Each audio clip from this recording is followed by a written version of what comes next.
Take two. All right, welcome to the party, everybody. I am your host, Lutch, aka the Indian Jesus, here to resurrect the second coming of common sense. How is everybody doing tonight?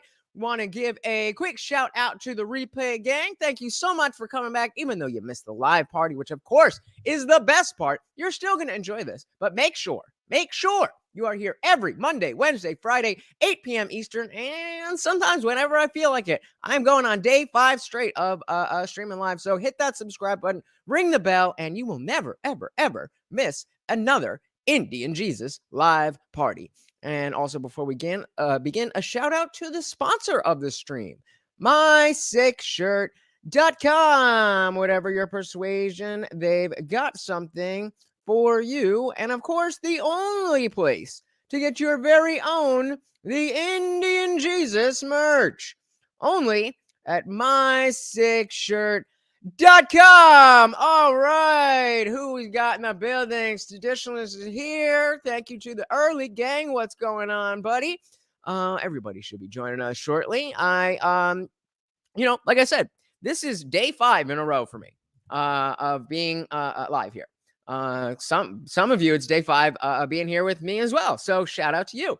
But there's a lot that's been going on. And so because we've spent the last 3 straight days talking about the whole yay and that situation, I don't really want to talk about it. But it is kind of what is the news. But I can't deal with any more of, listening to this and talking about the what Jewish people do. I don't want to talk about that. So, but I still think that what is happening is an evergreen, relevant conversation about, what is free speech and where's the line and all that stuff. So, I want to take a look at a conversation that occurred between David Pakman here and our friend Tim Pool. So we're still sticking with the news cycle, but we're taking a trip back in the time machine, going back 3 years. So if you remember 3 years ago, so what's the exact date on this? So May 7th, 2019. So this is almost a full year before we are in the Rona regime world. So we're still in the before time. So positions about freedom, about what you can say, all of that that had to do with Rona, that wasn't there yet.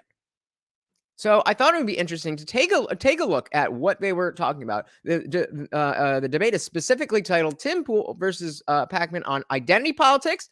Remember, we were talking all about how Kanye was saying, all of his crap about identitarianism that Tim Pool tried to push back on, that he, didn't like.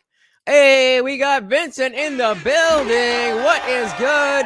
No, I have not seen that. So awesome. I guess I know what I'm talking about on Monday. I hope there is some good stuff in there. And Traditionalist, thank you so much. Even though you can't hang out, I appreciate you stopping by.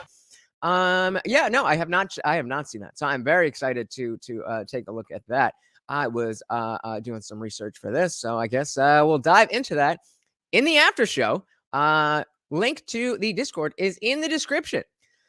So without further ado, let's dive right in. Like I said, this is 3 years ago. This is before Rona, and this is Tim Pool and David Pakman. David Pakman is kind of a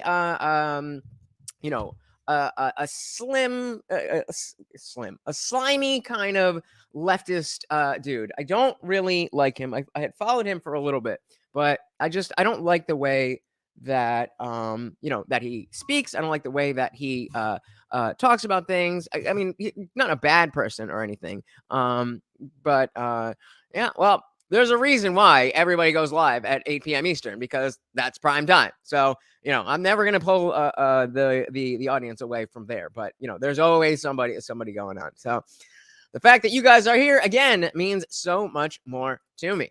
So let's dive right in. And if we need any more background or context on these guys, I'll fill you in what I know as we go.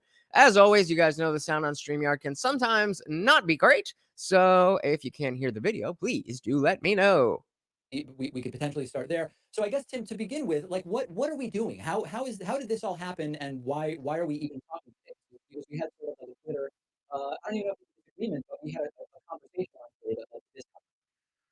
Yeah, so I posted a tweet where I said, I can't really remember, something about why should social media companies be exempt from civil rights law, right? And then you responded with, I think it's a good faith attempt for a bad take. Right. I responded, I don't know exactly what it was, but it was essentially, for me, the issue comes about, for one, with constant talk of censorship on social media and the idea that these platforms have become so powerful to actually influence elections. Yeah. So we should let private companies do whatever they want. But specifically, there was a story from Motherboard where the lead of the story kind of buried an important issue. It said that It's Twitter full won't use volume, algorithms unfortunately. to God white damn it. nationalists because it might get Republicans. Right. In the story, it said Twitter believes not only they believe it's acceptable, but the public finds it acceptable that innocent Muslims are removed from Twitter because they're trying to get ISIS. I personally find it unacceptable. But they find it unacceptable that Republicans would be sort of caught up in that Yeah, it similar doesn't go any allegation fucking louder. of Fuck. I don't. Yeah, that's in as other loud words, as it goes, guys. Yeah, so the other thing is wave of Can you stories not is hear that it at you know all? incorrectly Twitter won't ban Is it worth pulling an audible right now and going to something else? Because I mean I don't have something pulled up. I haven't checked a lot. We could definitely find something, but let me know. Fuck. All right. Pulling an audible. All right. So, let's see. Do we have anything on the Twitter files? On an audible for you guys. I have no idea what we're about to do. It's a good thing I put my work in for this week. So let's see. 3 days ago. Let's do in the last hour. Anything? Twitter files revealed there. We got a minute here. All right, let's start with this. Start with this and see where that brings us. Pulling an audible. Struggle streaming hard. It's already been a minute. No, actually, before we pull the full audible, let's just see if maybe it was not a good maybe it just didn't share properly, and we can see if that'll help. Come on, fingers crossed. Sound any Twitter better? won't ban white nationalists. Yes. Well, No. specifically that because white nationalists use Trump rhetoric, if they implemented an algorithm, it would sweep up innocent Republicans.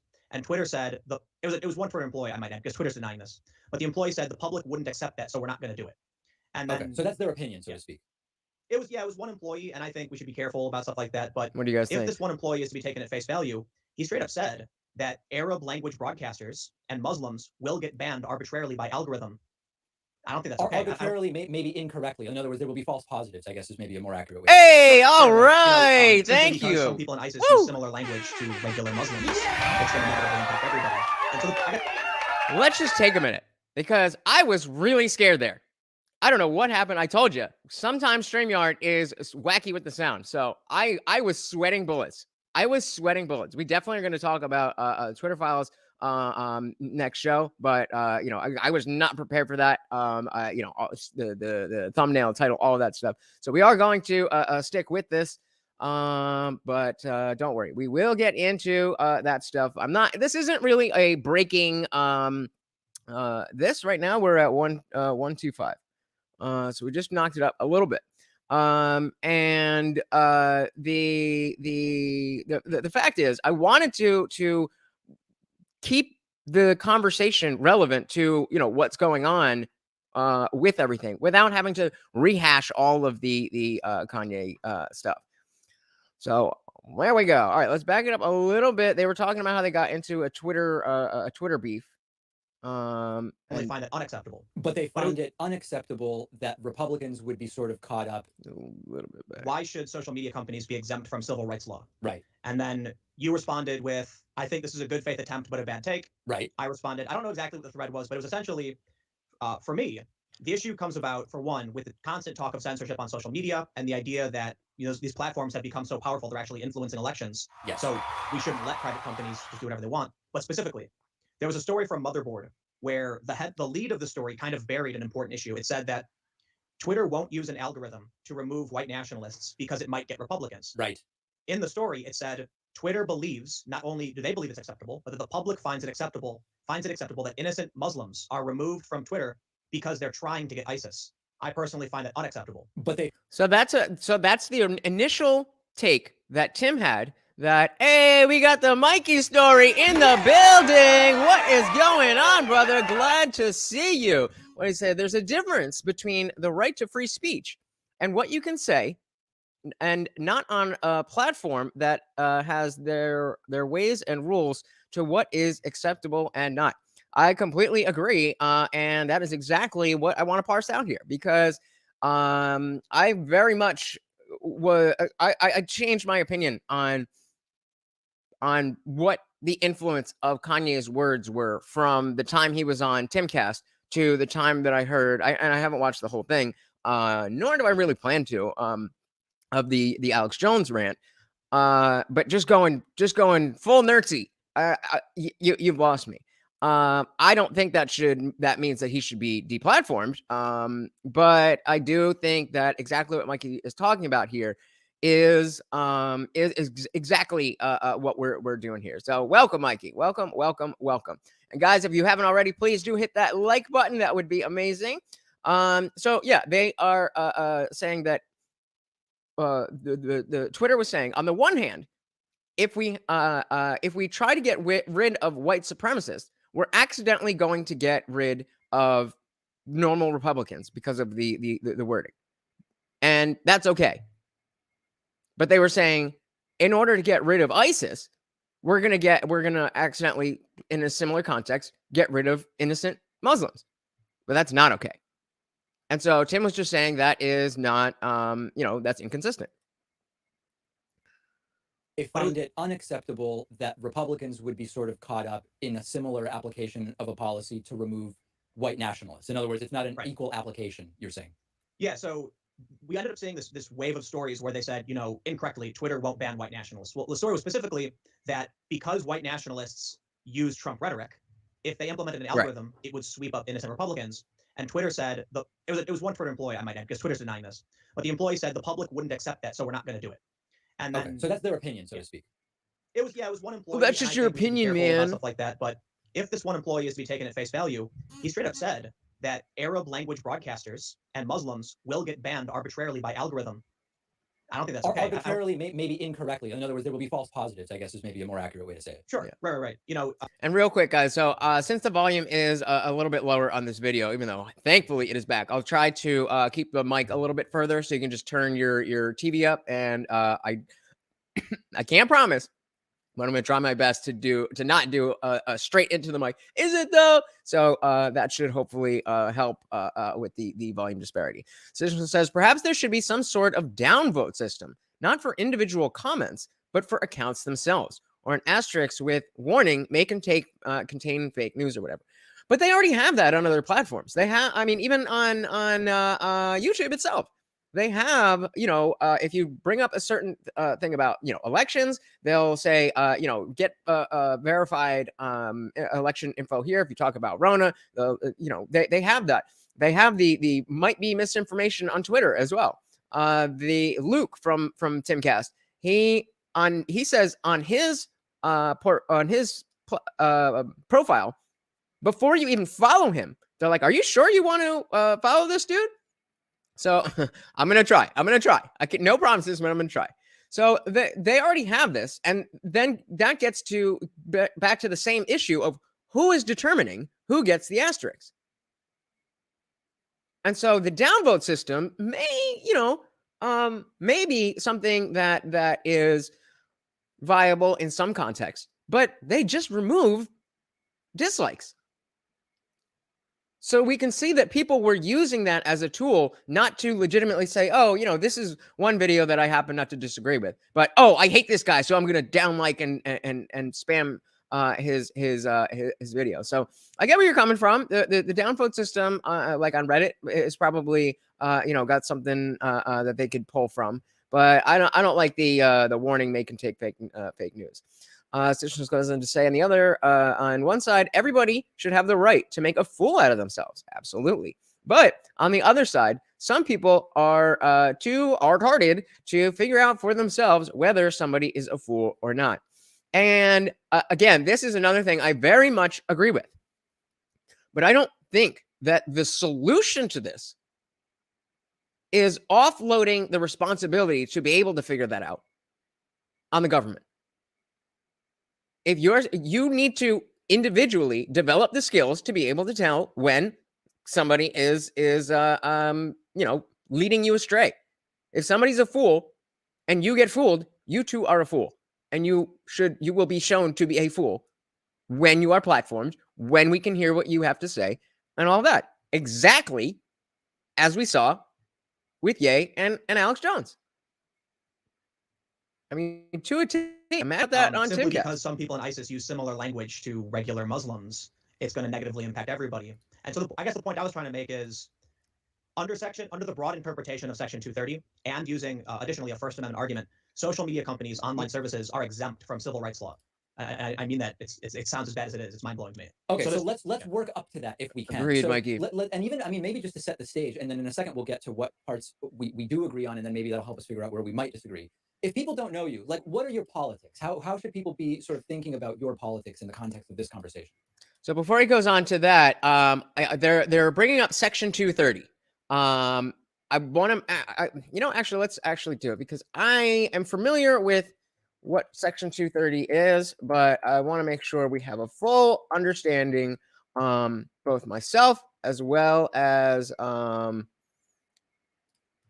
guys, as we're going on, because this is very relevant to this is very relevant to the conversation. So Section 230 is a title code of the Communications Decency Act and generally provides immunity for website platforms with respect to third-party content. At its core, Section 230 provides immunity from liability for providers and users of an interactive computer service who publish information provided by third-party users. No provider or user of the interactive computer service shall be treated as the publisher or speaker in any information provided by another information content provider. So yeah, basically all this means is that there is, or there should be, but there is a difference between a platform and a publisher. A platform is a place where it's just the place, and other people publish what they say with their name on it to attach to them. Whereas a publisher would be a newspaper where it says by the New York Times, and they stand by and publish and editorialize everything that's on there. So they can be liable for that because they are choosing what to put in. Whereas on Twitter is not choosing what people tweet. And Twitter has been allowed to kind of play both sides of this while not having to take credit for any of the terrible things that are on Twitter, but also being able to ban things and saying that it's not a platform and not that users should not get this protection. Hey, we got STBZX in the building. What is going on? Welcome. We are talking about free speech, and is there a line? And if so, where is it? Essentially says, so when do I get my access back to the sites that folks that host copyrighted materials? I don't really know what that means. Hey, we got Wolfie in the building. Welcome. Section 230 should protect these sites from getting banned. Yes, it also should protect the users from. Yeah, it should protect the platforms from getting sued by somebody who says something illegal on the site. If somebody calls for violence on Twitter, then Section 230 protects Twitter from being sued because they're saying, it's not them publishing. Gotcha. STBZX says, I think Jesus is a ploy to take away the attention from Epstein. There ain't no attention on Epstein. I don't know what you're talking about. I don't know what you mean about the Jesus part, but definitely there should be a lot more attention being paid to Epstein, Ghislaine Maxwell, and all of that stuff for sure. And speaking of free speech, we are not getting much free speech on that. But that, so yeah, Section 230 is a protection that Twitter benefits from by saying, oh, we're not the ones publishing it, but they abuse that by overusing the ban type functions.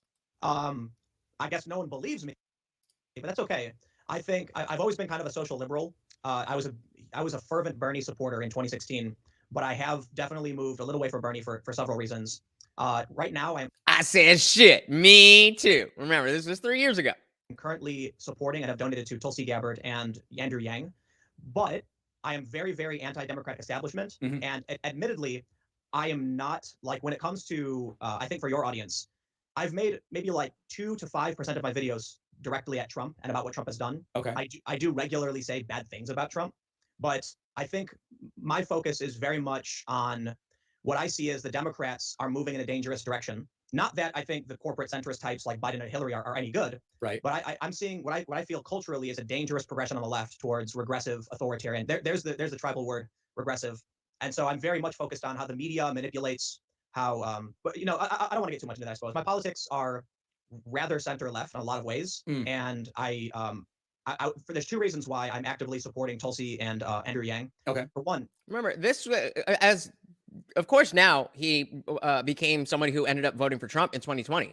But again, this is only 3 years ago. Wow, Yang, I got to admit, when I first started watching him, I was kind of just like, whatever, you know, I don't like UBI, but the dude really has thought out a lot, and I agree with so much of what he's doing. You just go to his website, and he's got a ridiculous amount of policy ideas, and the way he's framing UBI actually as a VAT tax dividend through these massive corporations, that spoke to me a lot, because one of the biggest issues I have is these tech monopolies. It is literally what we're going to be talking about. Yeah. How they're taking over the commons. Well, let's not jump the gun on that. But so, okay, if my observation is that you're right, it seems about 2 to 5% of your channel is criticizing Trump. I just took a glance at it before we went live. 85% of it seems to be criticizing not just Democrats, but the left. So I want to hear you defend your position that you are center left, because like if somebody looks at my channel. So this is where they're going to dive into the actual debate. Just again, you guys know I love to give context so that we know what the hell is going on. So Mikey says, besides, with these sites, they have no dog in the fight. When you write something, then it goes to court. With what you say you write comes responsibility. Yeah, it comes with the responsibility to the individual.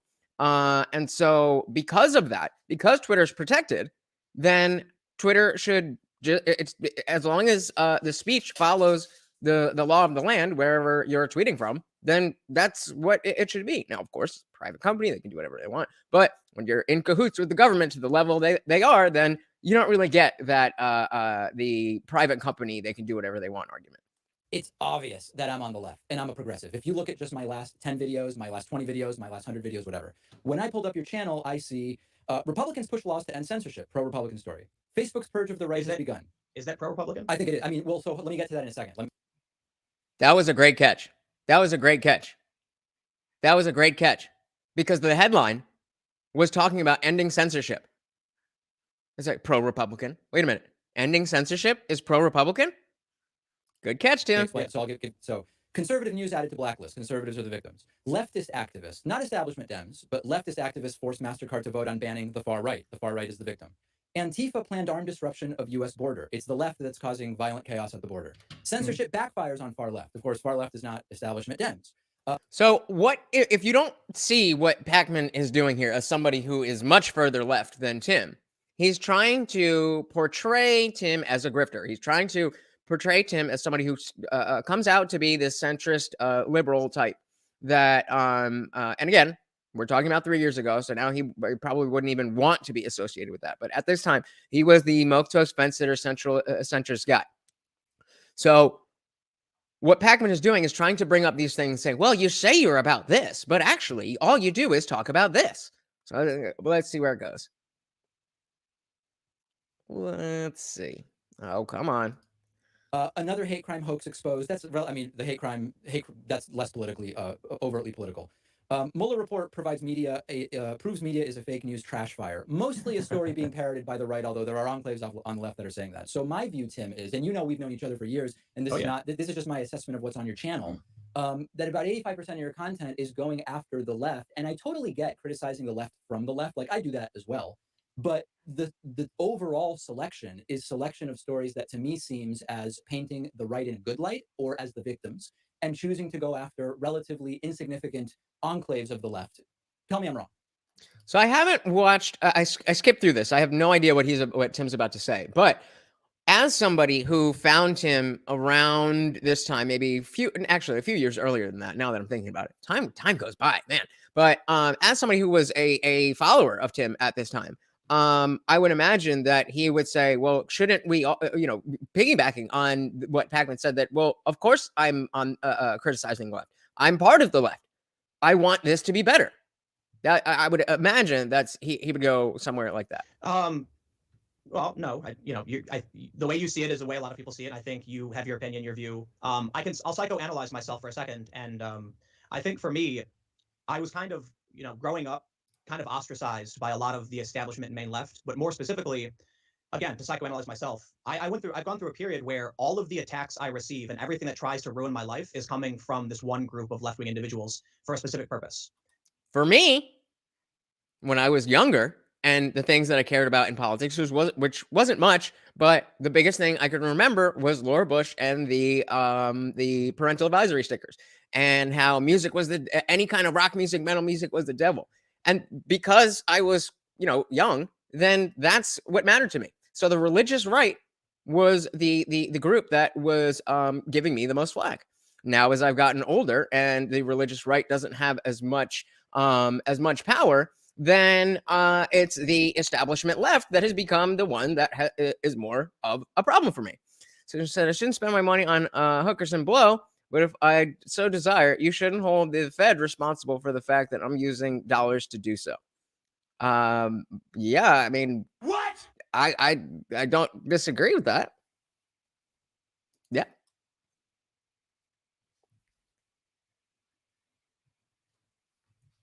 And that's naturally going to result in certain behaviors and certain focuses. So let's actually, I don't want to make it seem like a cop-out. I've been physically attacked by the left, not the right. People are right now taking a quote from Vox.com to make it seem like I'm an anti-Semite, so they can get me removed from my bank account. Oh, some more relevance. It never has. That's that's totally fair. But I guess what's important to me, I will go through these videos. I will. So forgive me. And I actually don't need you to do an accounting of each video. For me, it's more, if I look at your channel and 85% is criticisms that are what I would consider relatively niche in terms of their existence on the left, it doesn't strike me as someone whose priorities are center left to say, well, here's what I think 85% of my channel should be. But here's the thing. Tulsi Gabbard denounced identity politics outright with Michael Tracy. She said straight up, it's divisive, it's bad for us. Okay. Yep. Identitarianism is one of the biggest things that I have a problem with due to my family history being, I know it's kind of a meme, but mixed. And this comes from when we look at affirmative action. Tim, isn't that action. identity politics? You're saying your view on this is informed. You're against identity politics as informed by your identity. Of course. This is why this isn't what he talks about all the time. But when talking to somebody like you, this is how you, David Pacman, and your audience views the world. That's why he talks about, oh, come up with a mixed race family and da, da, da, da, da. That's the relevance. That is your guy's story. Yeah, it is what it is. I'll put it this way. I am not permitted the left nor the right allow me an identity. So what that does is it kind of ostracizes me. And what I find recluse, not recluse, but what I find safe harbor, I guess, is the fact that the U.S. actually had protections against discrimination based on race in these things. So for me, someone who's experienced it from both directions, I'm apprehensive towards either direction. When I have the left telling me I'm a white male and the right telling me I'm a mudblood, like I'm not going to be happy. Fine, but Tim, so I have the left saying I'm not Jewish, I'm white, and I have white privilege, and I have the right saying I'm not white, I'm Jewish, and Jews are a race that is really bad, and we should be really. So the fact that, but that doesn't make me all of a sudden. So this stuff with Kanye is not new.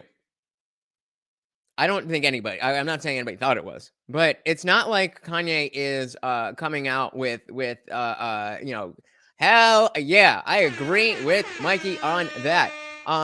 It's not like Kanye is coming out with some brand new ideology that nobody's ever thought of before. And I think a lot of the people who are following him probably are just not well informed and think that that's the case. Sister says, I shouldn't post on Twitter, but if I choose to do so, you can't hold Twitter responsible, which is exactly why you are correct. And that is exactly why Twitter should have no stake in wanting to ban that post, because they are protected by Section 230 from any liability. That if it says traditionalist says, posting this, then that's on him. And if people want to say, hey, that's terrible, that's horrible, I hate you, you should do this, then that's what a free speech platform is supposed to be.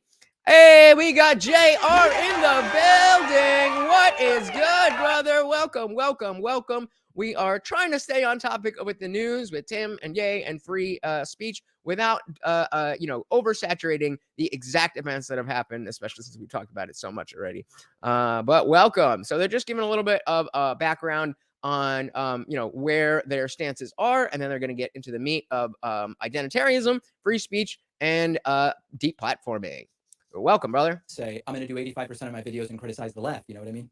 No, I think it's what you personally find important, right? If you watch any of my videos, so here's the thing. Yeah. Subject matter doesn't dictate politics, simply because you've got, who's, and again, it's my opinion, but when I say who's trying to remove people from the internet, it's not like Nancy Pelosi. It's a particular sect of a group of progressive, more far left individuals who's trying to get people removed from their banks, who's trying to get people banned, who's arguing in favor of regulation that restricts speech.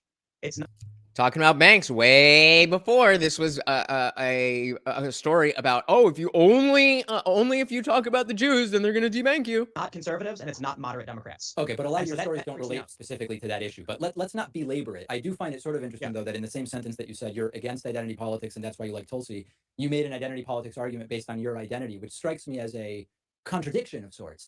It would be, but it's because this is the only way that you guys understand things. That was weird to me. There's the support of politics based on someone's identity, and the support of opposition to that, right? I don't, and let me make clear, some identity politics are absolutely a good thing. It's identitarianism that's a bad thing. So so I tell people this: authority is a good thing. Like when a doctor tells you, hey, there's someone injured, put your hand on the wound. That's true authority. You'll just do it. They're right. Okay. But authoritarianism is a really, really bad thing. So, beautiful. Identity politics are not always a bad thing. It's identitarianism. Just like authority is not always a bad thing, but authoritarianism is a bad thing. There we go. So telling someone in our society you cannot factor in race in terms of public accommodation, that's a violation of civil rights. I like that. When you say we're absolutely going to factor in race, I don't like that. So it's nuanced, I guess, right? And does anyone who's saying that we have to factor in race when it's not a relevant factor? The ACLU, when they supported affirmative action at Harvard, which lumps all Asians, Indian, Chinese, Laotians into one category, and I find that offensive as an Asian person. And so when I come out and say, but Tim, that's an identity to say you should be. He already addressed this point, David. You're about to again say, but that's an identity politics thing. We already went over this. Identity politics in and of itself is not bad. It's identitarianism. Able to argue whether it's offensive or not offensive, right or not right, without saying because you are part Asian, you find that's identity politics, which you claim to be against. The reason he has to say that again is because he's inoculating himself against the response. Well, you're not a minority, you're white, so you don't know this. It's the people on the left who think like this. So that is why it even comes up.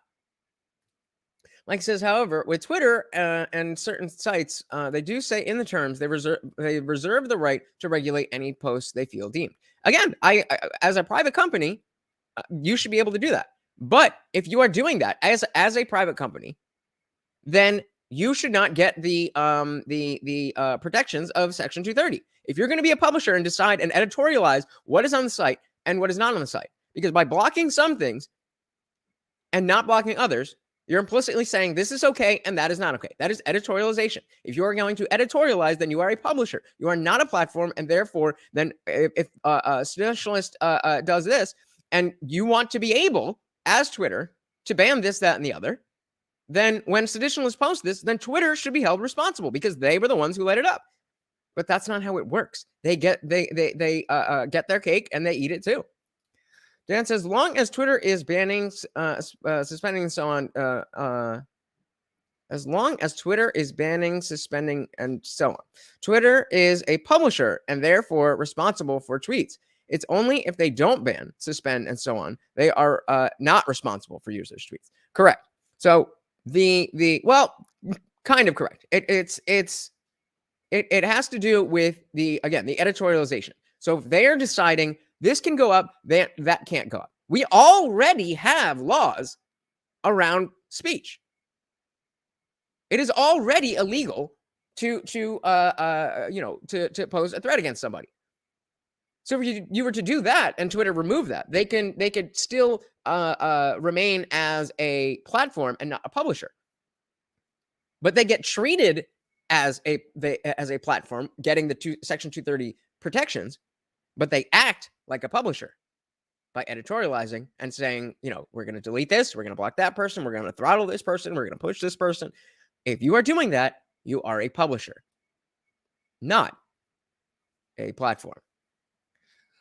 But don't tell Washington, don't tell the White House that. I agree. And I think the clarification then, I think what we're discovering here is that it's not so much the core idea of identity politics, it's the application of in ways that either is reductive or authoritarian. So let me frame it again. So in the exact, a perfectly analogous situation of identity and identitarianism and authority and authoritarianism, Tim said you would trust the authority of a doctor in most cases. Remember, this is 3 years ago. And as of 3 years ago, you would trust the authority of a doctor because that's a valid authority. But somebody just deciding that they're the dictator and they want this, that, and the other because they want it, that's not the same thing. So Pac-Man is conflating those two things, or it seems like purposely trying to obfuscate them. Way. The civil rights movement, paramount, 100% important. It's the only reason my family was able to live in this country without threat of law, because miscegenation laws made it illegal for my family to live together. Yeah. It was identity politics that ended that. But that was the end of identitarianism, where they actually said this for this race, this for that race. Did the volume just dip for a second or a little bit for you guys? I think that might be the I don't know if that's the video itself, but if that is so, it should come back. And so we implemented laws that said you can't do X based on these characteristics. I like that. It's not perfect, but now we're seeing particular. Let's bring it up to 1080. See if that'll. Nope. 720.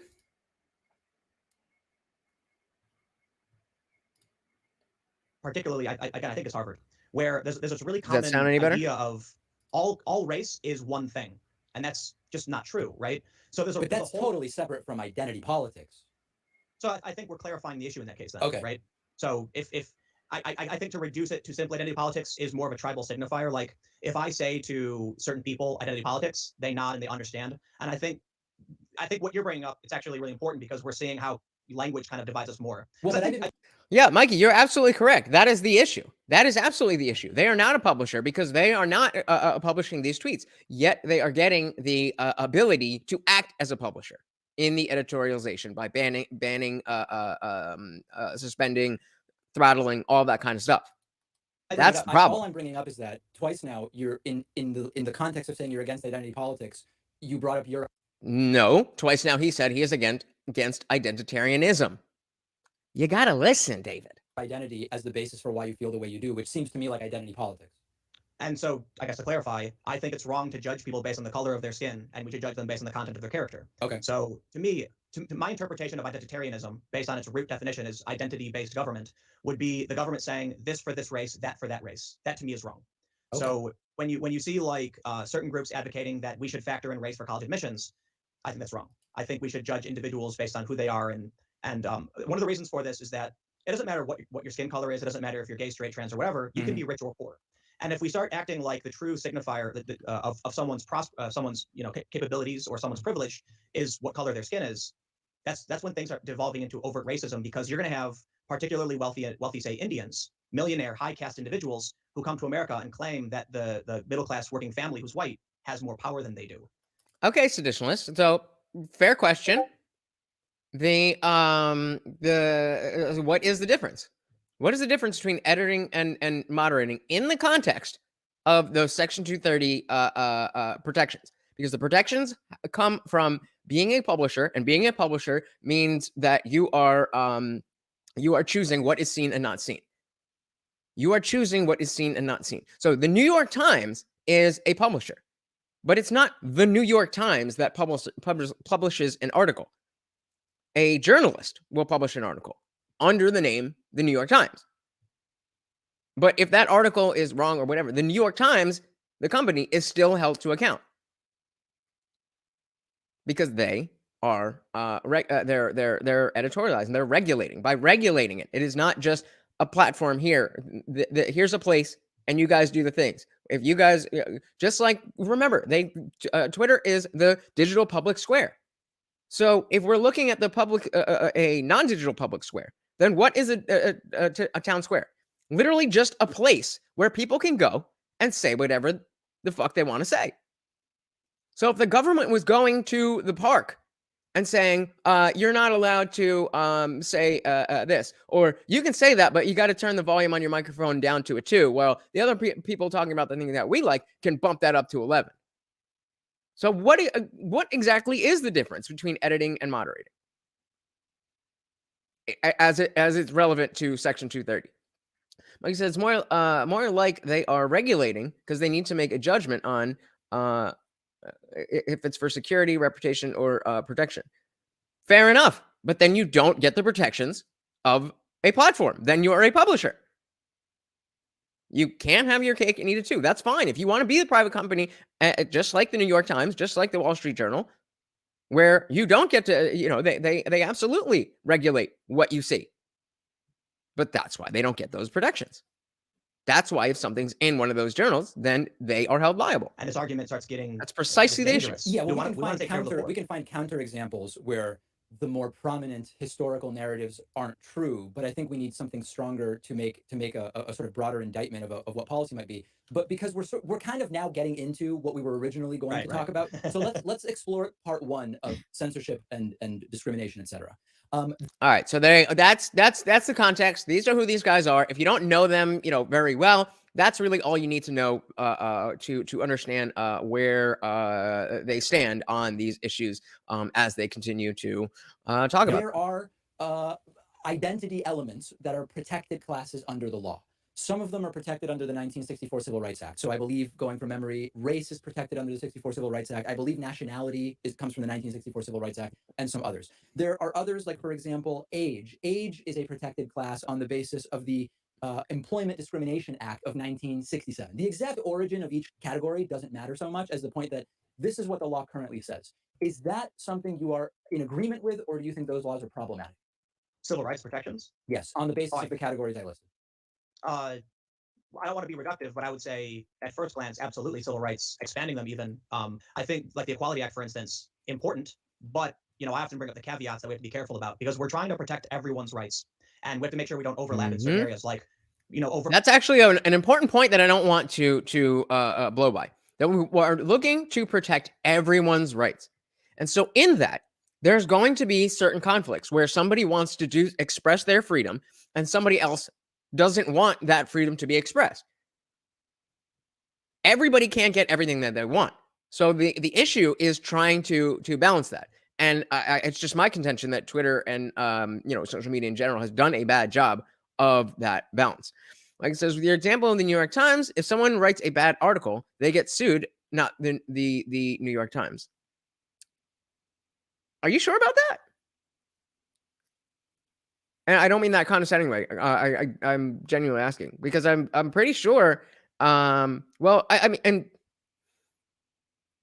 I don't. Yeah, I don't know. I don't know. I thought that because I thought that is part of the protections of being a platform. That if you're some lowly Sis just gotta leave. Everybody say goodbye. Thank you for stopping by, brother. Really appreciate you being here. But yeah, I don't think it makes sense for somebody to, so let's say somebody's a lowly journalist, publishes something on page 36 of the New York Times that happens to have a something wrong that is defamatory. Then it doesn't really make sense that they would be able to go after the individual. Just like if you're at work in most other cases and something happens, then they would be able to go after the company, not you personally. I don't know. I'm not sure. Hey, we got Divine and Run in the building. What is good? What is good? He says, none of the above. Tim's a limp-wristed fence sitter, and it's his ilk that allowed too much of our current situation. That and BS going on with the Twitter situation. Who was it again that sat down face-to-face with Jack Dorsey and Vijaya and told them that their platform was bullshit?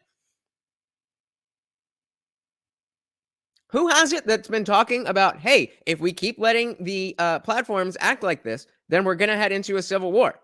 Who's been talking about that? I think that was Tim. Like I said, again, if it's not a direct opinion of the New York Times, then no, they don't get sued. Okay, then because what's coming to mind is James O'Keefe talking about how he sued the New York Times for defamation and won. So let's just take a look at that, because I don't think he's James O'Keefe, New York Times defamation. Don't believe that let's see if we can get a picture of the actual thing. No, I don't know if I find that. So I know for a fact he's been doing this. So let's, I mean, I don't want to get an article from the New York Times about it. Okay, let's see what we got here. Let's see what we got here. So it says New York Times gets green light. New York Times gets green light to publish Veritas attorney memos. Document dispute. I just want to see if he's suing an individual or the company of the New York Times. Doors open for the New York Times to publish documents related to the defamation lawsuit that Project Veritas filed against the newspaper. So it's not a journalist. He sued and won. I don't know how when this is from. This is from February. So he won this case, and he sued the newspaper. He sued the company, the New York Times. He did not sue any individual journalist. So I think, I don't know too much about this, but I think you are misinformed. If you have more information that would debunk this, or maybe they're just saying filed against the newspaper as shorthand, but you never hear about him taking on the journalist, a name. You hear him taking on the company. So I don't know. Dan says free speech is easy. Let people say what they want, and if they break the law, call the cops. Fair enough. Said the one issue, that one issue doesn't absolve him. That was an easy sub grab on Rogan. That's not the point. You're saying he's a fence sitter, but he stood face to face. Whether or not it was a sub grab, he was there. He had the conversation. He called them out, and he started a whole movement against. Hey, this is not right. He was the face of that. If you remember, Jack Dorsey was on Rogan only a few days, weeks, very recently before that episode. The only reason that happened is because Rogan specifically asked him to come back and talk to not only Jack, but Jack would bring Vijaya, who is more, knows more about the inner workings of the operations and stuff. So, I mean, I don't know how him being invited is a sub grab. Rogan specifically called him and say, hey, I don't know enough about this. I need you, Tim Pool, to come on the show and help me have this conversation. Maybe you need to go back and check out that episode, bro, because you're a little off base there. You're a little off base. For Christians who believe that gay people shouldn't be married, claiming that's their right when it doesn't interfere with their lives, it's so that's not an argument. No, it's not. But what I mean is, you believe that it should be that employers and businesses should not be able to discriminate against employees and customers on the basis of the religion, for example, or Absolutely. their status as veterans or race or whatever. Well, status as veterans, I don't know enough about. Well, I was going to get into that. So I was going to ask you, are there any categories of protected class that you actually don't? Right, but Mikey, sorry, I didn't realize the things, but Mikey, but what I'm saying is, though, he didn't sue a journalist. He sued the New York Times, the newspaper, the company. You just said it's not that. Then they don't get sued. But as we just saw, they did. Byron said, apparently Jack wasn't in charge from the current drops information. Well, that's exactly why he brought Vajaya onto that second episode that he did with Tim, because she was the one who's I don't know exactly what her role was, but she was the one who knew all about the operations. Things should have protected status. I don't know. Okay. Let's back that up a little. Let's see exactly what's the categories I listed. I don't want to be reductive, but I would say at first glance, absolutely civil rights, expanding them even. I think like the Equality Act, for instance, important, but I often bring up the caveats that we have to be careful about because we're trying to protect everyone's rights, and we have to make sure we don't overlap in certain areas, like overt Christian. Oh, whoa, guys, come on! There's only 2 likes on the video. Please, can we hit that like button? Please, really? Come on, guys. Who believe that gay people shouldn't be married, claiming that's their right when it doesn't interfere with their lives. It's so. That's and not hit the ball. What are y'all doing? You believe that it should be we that partying or what?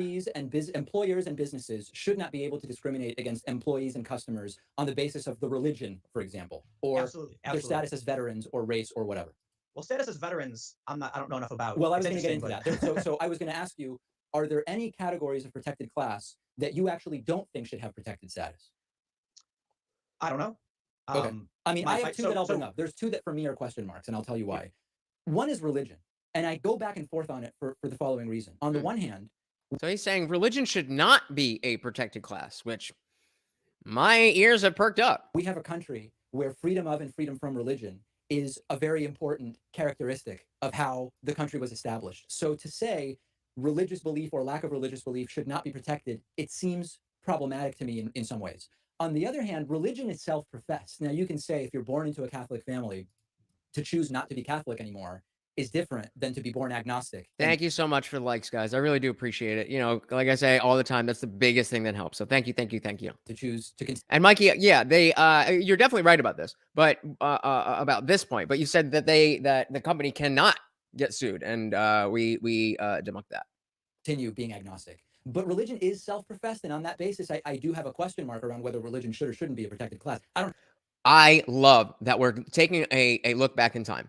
Well, I'm going to rewind this back a little bit.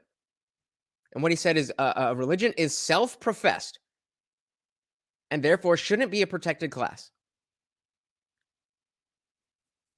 What about LGBT? That seems like a choice.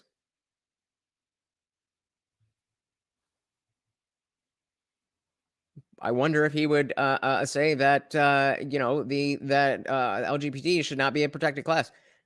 And I don't know, but I would bet money that he wouldn't. Listen to it again. Of how the country was established. So to say religious belief or lack of religious belief should not be protected, it seems problematic to me in some ways. On the other hand, religion is self-professed. Now, you can say religion is self-professed. Born into a Catholic family, to choose not to be Catholic anymore is different than to be born agnostic and to choose to continue being agnostic. But religion is self-professed, and on that basis, I do have a question mark around whether religion should or shouldn't be a protected class. I don't have the answer. And again, on that logic, that's a fair position, and I actually agree 100% with that position. But because of he used the words self-professed. So if we're determining that whatever you feel is your gender identity, then that's self-professed. That is not an immutable characteristic. I think it should be. You think it should? And yeah, and partly because it's long-standing from the foundation of the country, right? The idea of I don't know how far back it goes, but the idea that you could come here and be safe to believe what you believe and live. There is a challenge though, because what's to say? I think someone actually did this. They tried claiming that Trumpism was a religion, and they believed Trump was the Messiah, and the judge told them no. Well, that's a bit of a cartoonish thing, but you first said you think it should be because that's the way it's been for a long time. That's an argument just to continuing to do things because it's the way we've done them. I mean, black people used to be slaves too. Yeah. Right. So the idea with religion is that we've created a society where we have numerous religions. Right. And we've created an umbrella over all of them saying you can't do these things, but you can participate in public if you believe something. And so for the longest time, we've had Christians who believe, biblical Stone Age ideas and contradictory ideas. The same is true for Islam, Judaism, and many, many other religions. I'm just calling out Abraham specifically because it's the easiest one to point to. Well, we need to live together. We can't go to Muslims and tell them you're not allowed to believe this anymore. But we can say the practice of doing X based on the Quran or the Bible is against the law. So we do restrict certain practices if it's a violation of the law. Sure, based yeah, but on those are called crimes. separation. And I would like to extend those if for no other reason than to separate the belief aspect from the action aspect. If you believe that the only way to be a moral human being is XYZ, then great, we can have that conversation. But if you believe that the only way to be a moral human being is to believe in something that we don't have the evidence for, which is why we use the word faith, that's not going to fly with me. And then it doesn't matter sort of why you're doing it. If something's a crime, it's a crime. I guess my question, Oh no, struggle stream, if you man. say I am part of the Pentecostal religion, that's a sort of self-professed choice, and to me, it's much closer to being someone who skateboards than it is to being someone who's Asian. So for I love again that he used that example because I see a lot of people who don't experience what was legitimately diagnosed as gender dysphoria, and people who are in this non-binary category in the LGBT community from the social contagion. I think it's exactly like that. It's like being a skateboarder. It's a thing that you do, and it's a part of your identity, but it's not an immutable characteristic. For me, religion as a sort of choice that people make is closer to other choices that people make, and it's not an immutable characteristic. So I think if there was a case to be made against protecting religion on that basis, it would be that it's just something people choose. I don't entirely disagree. I think that's a really good point. I think my concern would be, would we remove the protection of religion, and then all of a sudden, bakeries and whatever start saying no to people, and businesses start restricting access to tax-paying Americans? So, but let me do this. Let me explain to you my rationale for why the baker in Colorado should bake the cake. Right? Okay. We all pay taxes. So obviously, they're talking about the age-old story where all of this stuff began with the bakers who didn't want to make the cake for the gay wedding. If you want to argue we shouldn't, that's a different argument. Right now, we do. That means my money goes towards the roads, it goes towards the plumbing, it goes towards the collective defense. The building you have where you sell goods exists in a space I am contributing to. If you weren't there, someone else could be. It's not fair that I should lose access to a portion of my community because you don't like some immutable characteristic about me. Now, I think there's figuring out where the line is can be challenging. Behavior, most likely, if you go in and start shrieking top of your lungs, then maybe they should say, you have to leave, you're disturbing people, you're breaking the law. But if someone comes in wearing, if an imam comes into a bakery, they should not be able to be like, I'm arbitrarily removing a member of the public who contributes to my collective defense, to my fire services, to my plumbing. Well, that's not fair. That's, so we need social cohesion, and we might not like each other, but we have to respect and tolerate that we're all in this together. So that's a bit of a different, I mean, the only cap, so I basically agree with what you're saying. I mean, I don't think that's something that should happen. So again, just a quick breakdown of what Tim is saying. There's, as long as you are paying into society, then you should have every opportunity to participate in society. There's obviously heavy caveats, like if you're disturbing other people, now you're forfeiting that right. But you should have the right to participate in society. Even with private businesses, they should not be allowed to deny you just based on mutable characteristics. Religion as a protected class precludes the necessity of the argument you're making, though, doesn't it? Because it doesn't even matter whether we think that for social cohesion reasons it should or shouldn't be allowed, because religion's already a protected class. Yeah. What do you I guess I thought you were going beyond that in a defense of why. How does this relate more specifically to the baker and the issue of sexual orientation? It's a member of the public who's doing something that is legal and in no way impacts your business negatively. It's complicated, I'll admit. Things aren't necessarily black and white. There's nuance. I mean, I guess the question about defining it that way is that there's nothing illegal about saying we don't serve people who wear MAGA hats. Political orientation is not a politically protected class. In DC it is. In Washington, DC it is. Okay, which is outside of Washington, DC. It's not a protected class. Fashion, assuming that it is not inextricably linked to religion, which is a protected class, which would be like the MAGA hat, right? That would be a fashion statement. That's not a protected class. So or a wig and other, you know what I mean.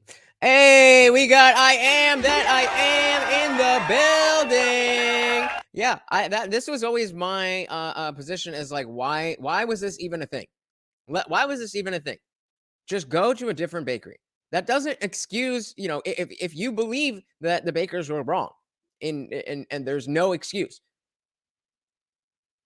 Okay, then just still go to a different bakery. Why is that not a reasonable option?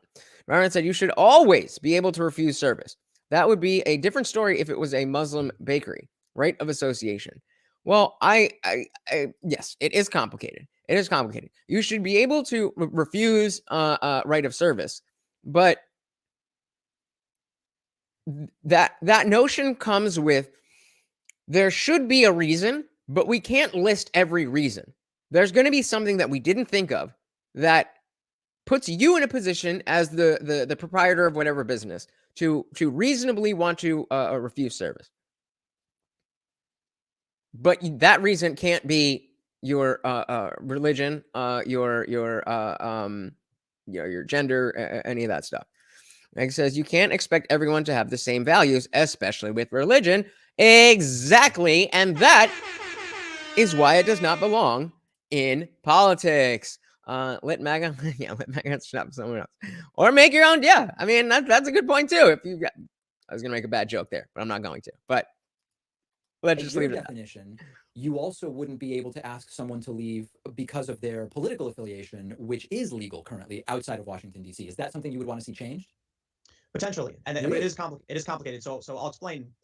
If someone believes something awful, and they're This is absolutely wrong. This is absolutely wrong, Mikey.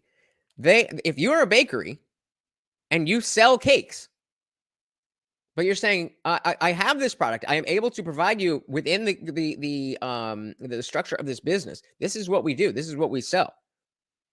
What you're saying, going to a Muslim eatery that has a sign that says halal, and you want to argue they should serve normal food. That is more like going to a Wendy's and asking, demanding that they have lobster there, which is, of course, silly. What we're talking about is going to McDonald's and asking for a Big Mac and being refused service for no reason. Exactly. No, I'm not going to tell anybody not to serve anything. I'm just going to tell them that whatever it is that you serve, you've got to give service within a reasonable amount, a fair chance to everybody in society. Yeah, I remember that. The white girls that had a taco stand. There was a dude who had like a taco spot. I forget where it was. I think it was like Arizona or New Mexico or somewhere like that. And same thing. But the guy had spent a whole bunch of time in Mexico and other Latin countries and stuff. And we went over on the one of the TikTok streams about how cultural appropriation is just the dumbest thing. Yeah, exactly. So this is a completely different thing. The answer to this is no. That's why this is a different, a completely different context. They're a taxpayer and they participate in public.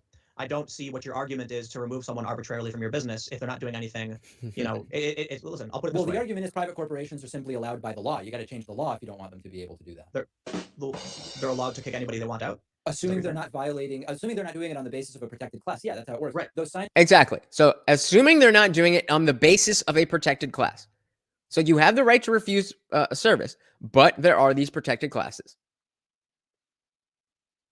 So you could find a reason to, like with the whole Starbucks thing, when there was the two black guys sitting there and they got arrested just for being there.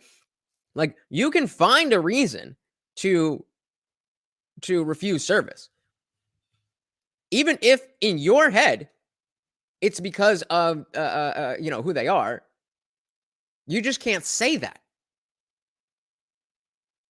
which is again why it comes down to like what are we really doing here? But it's not that you can't refuse service. It's that you can't refuse service based on the protected classes. Byron said, so if I go to someone's house and they're in a hole or any other issue at my if I go to someone's house and they're in a hole or any other issue at my discretion, I can't choose not to work for them. What? Does this only apply to brick and mortar businesses? Can you try that one again? I don't understand what you're asking. Signs that say we reserve the right to refuse service to anybody. That's legally accurate, assuming it's not violating the protected class non-discrimination laws. There you go. We remain the right to refuse service as long as it's not violating the protected class. So this is actually a really, really important thing to break down. I think we get to the line drawing portion of tribal arguments. Exactly. Because I think we both kind of we agree that people should be protected, but figuring out where and how far. I'm not entirely in favor of protecting political classes like DC does. Oh, you're not? And Oh, I thought you just said you were. So the core concept of letting a law-abiding, calm, decent person, like your average person, go about their business, I like the idea. But it is there has to be a line drawn somewhere, right? Oh, okay. Yeah, I agree. And right, so for me, I think the line is, well, I agree. I think religion should be protected, Mhm. but political affiliation is where things start to get questionable to me. Okay. Outright. I'm not entirely against it. I'm interested in entertaining the concept. I maybe lean towards it, but it is challenging, and there's a lot of questions that I think need to be broken down to truly understand why or why not. And so ultimately, I'll put it this way: like this conversation is part of the process of figuring out where to draw the line. Yeah. So I mean, I guess it's like right now it's not protected outside of DC.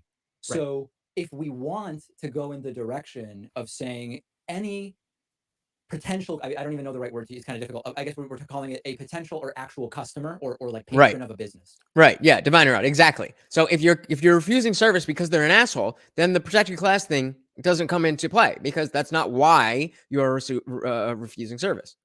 One idea, which would be a significant move from where we are now, that you suggested is if the person's doing something legal, right? If they're just there trying to buy a cake, for example, or whatever the case may be, and it's a business that is open to the public. Obviously, there are exceptions of businesses that simply aren't open to the public, which are sort of handled differently. If the person's not breaking the law in some way, a business should not be allowed to turn them away. That would require some pretty significant and heavy-handed government intervention in private business, would it not? Oh, probably, yeah. Yeah, and is that philosophically, based on your self-described center-left politics, is that something you would be okay with?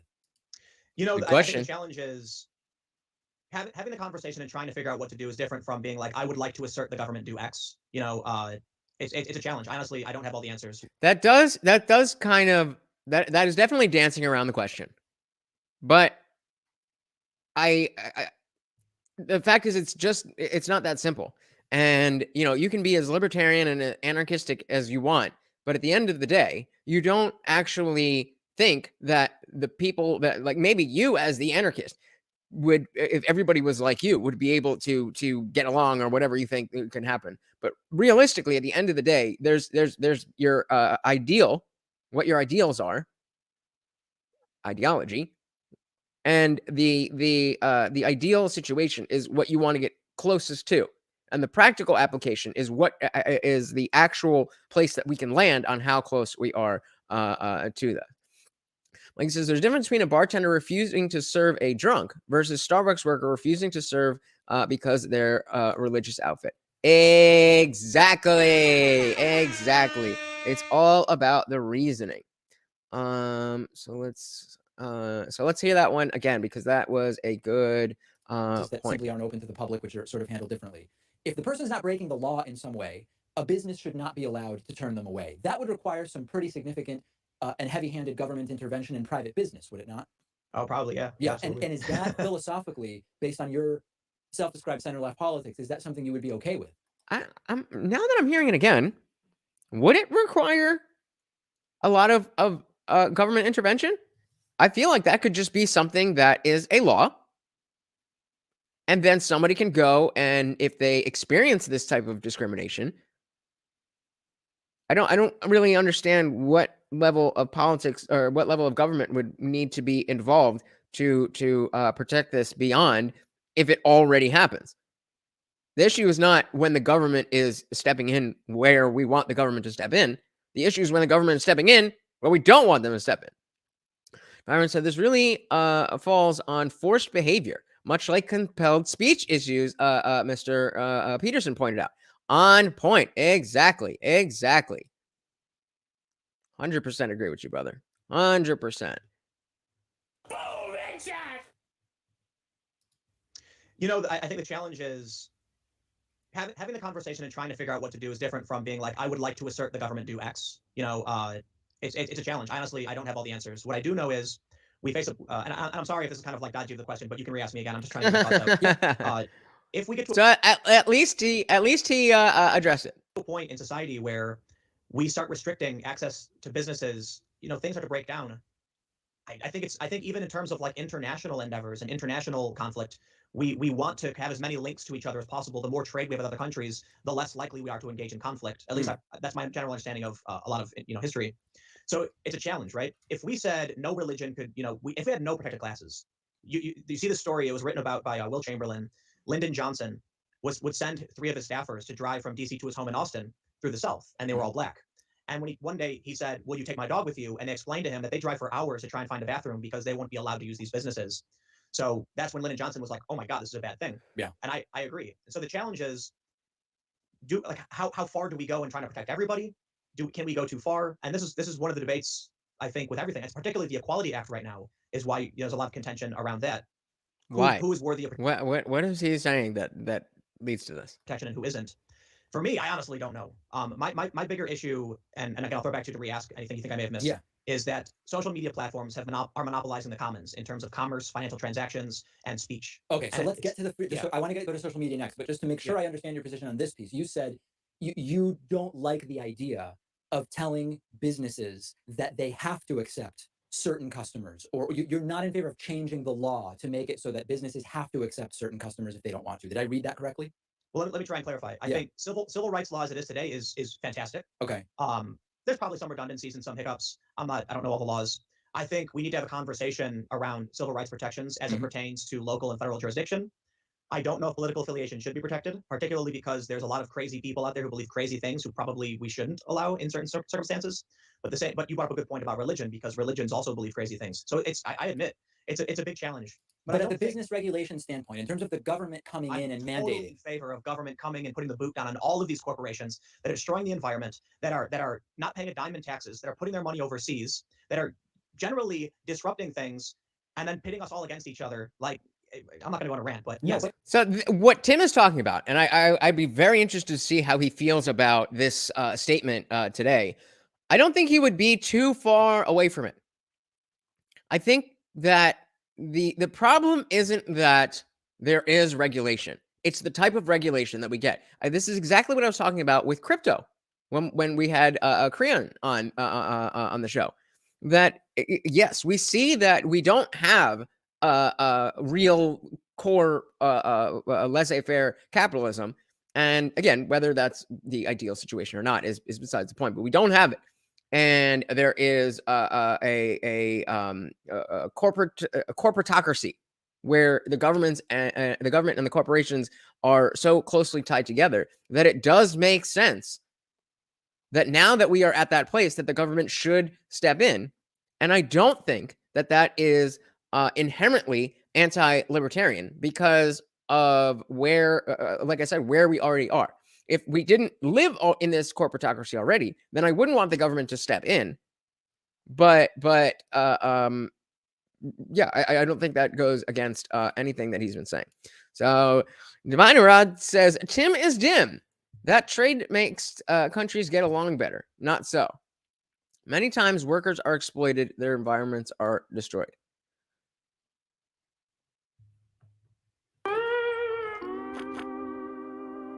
I mean, kind of, but not really. Like, yes, this happens. But if you're talking about geopolitical trade, of course that makes companies get along better. Of course it does.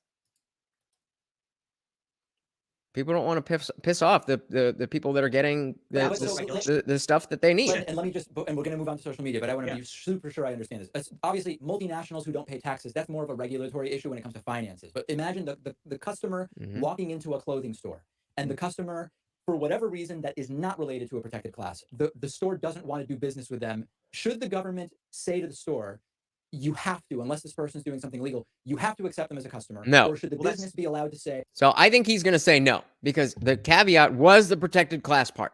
If they're doing, if the reason is not because, oh, I just don't like this protected class, so I'm not going to serve them. If it's not that, then you should have the right to refuse service to anybody for any other reason. Are you saying that that in relevance to trade making countries get along better? Of course, I think it's both. But when you have governments that are, why do you think that Saudi Arabia and the U.S. get along so well?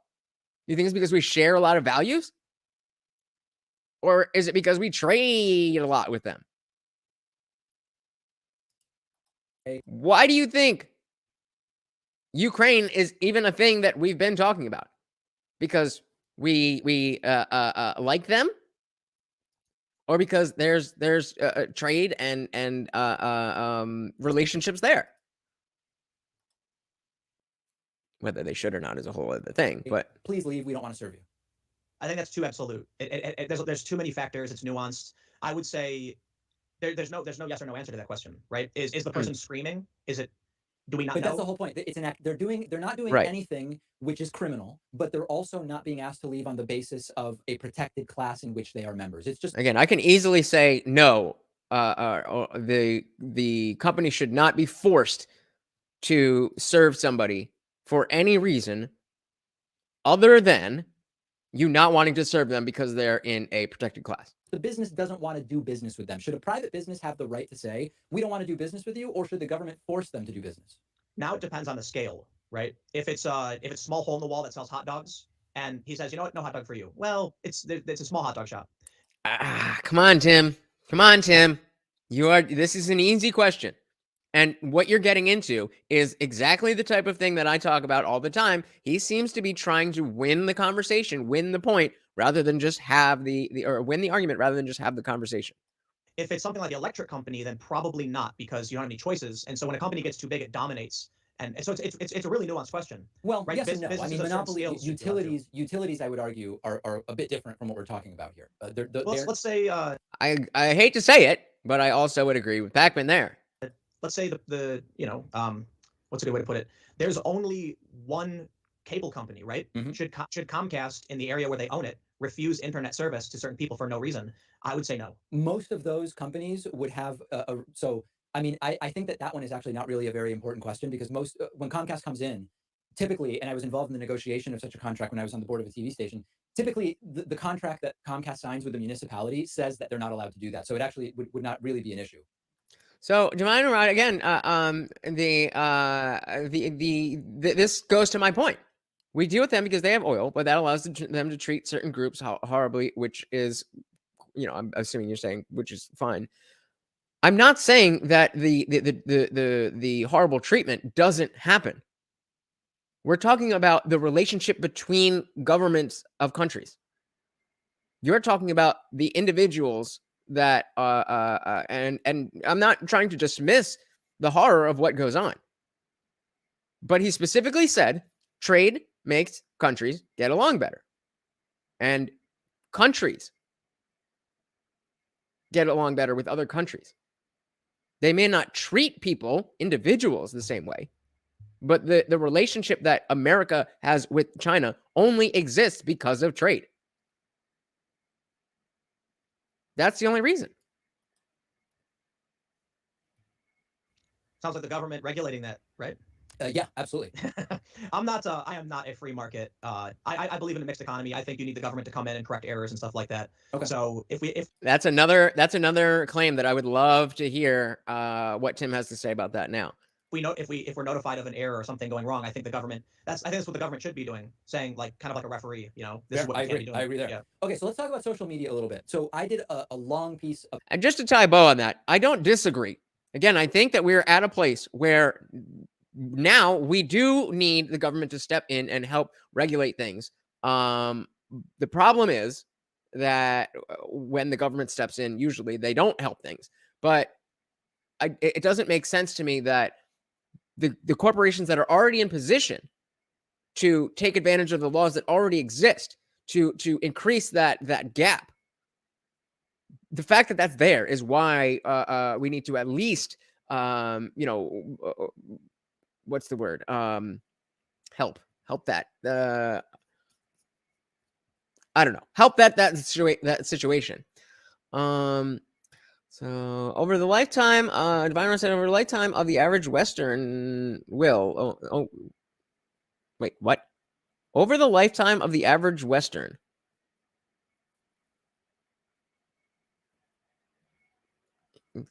You'll never have to feed them, but they will.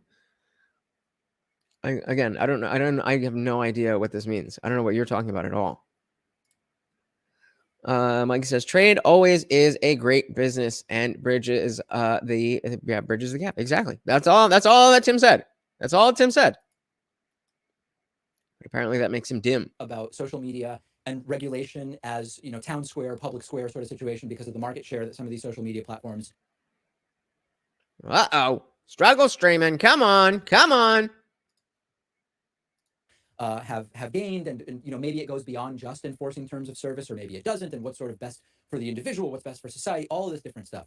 To get us into that piece of it, Tim, my view fundamentally is that private companies have to be allowed to enforce terms of service, assuming that the enforcement of those terms of service is not discriminatory on the basis of the protected classes that you and I just spent 20 minutes talking about, and I guess mostly agree with. That's my starting But they're point. exempt. Okay, they're exempt. Give me an example. Yes, they You're are. talking about Washington, Yes. right? No, I'm talking. So I think this is where he's going to get into the Section 230 stuff. Straight up, Twitter right now has the right to ban any protected class. Twitter can say, we're not going to allow any Asians on the platform. Boop.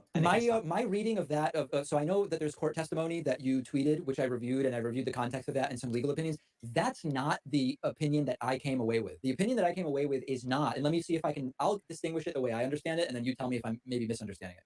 This is Divine Round. What you're talking about on utilities. This is how I feel that social media platforms should be treated. Cable companies are private companies. The phone companies are private companies. But they're publicly traded companies, but they're private companies in the sense that they may be traded on the stock market, but they have a CEO, they have an owner. But I don't understand how it's not brought up more often that you can say everything that is going to get you banned on any social media platform, even the ones like Gab and Parler.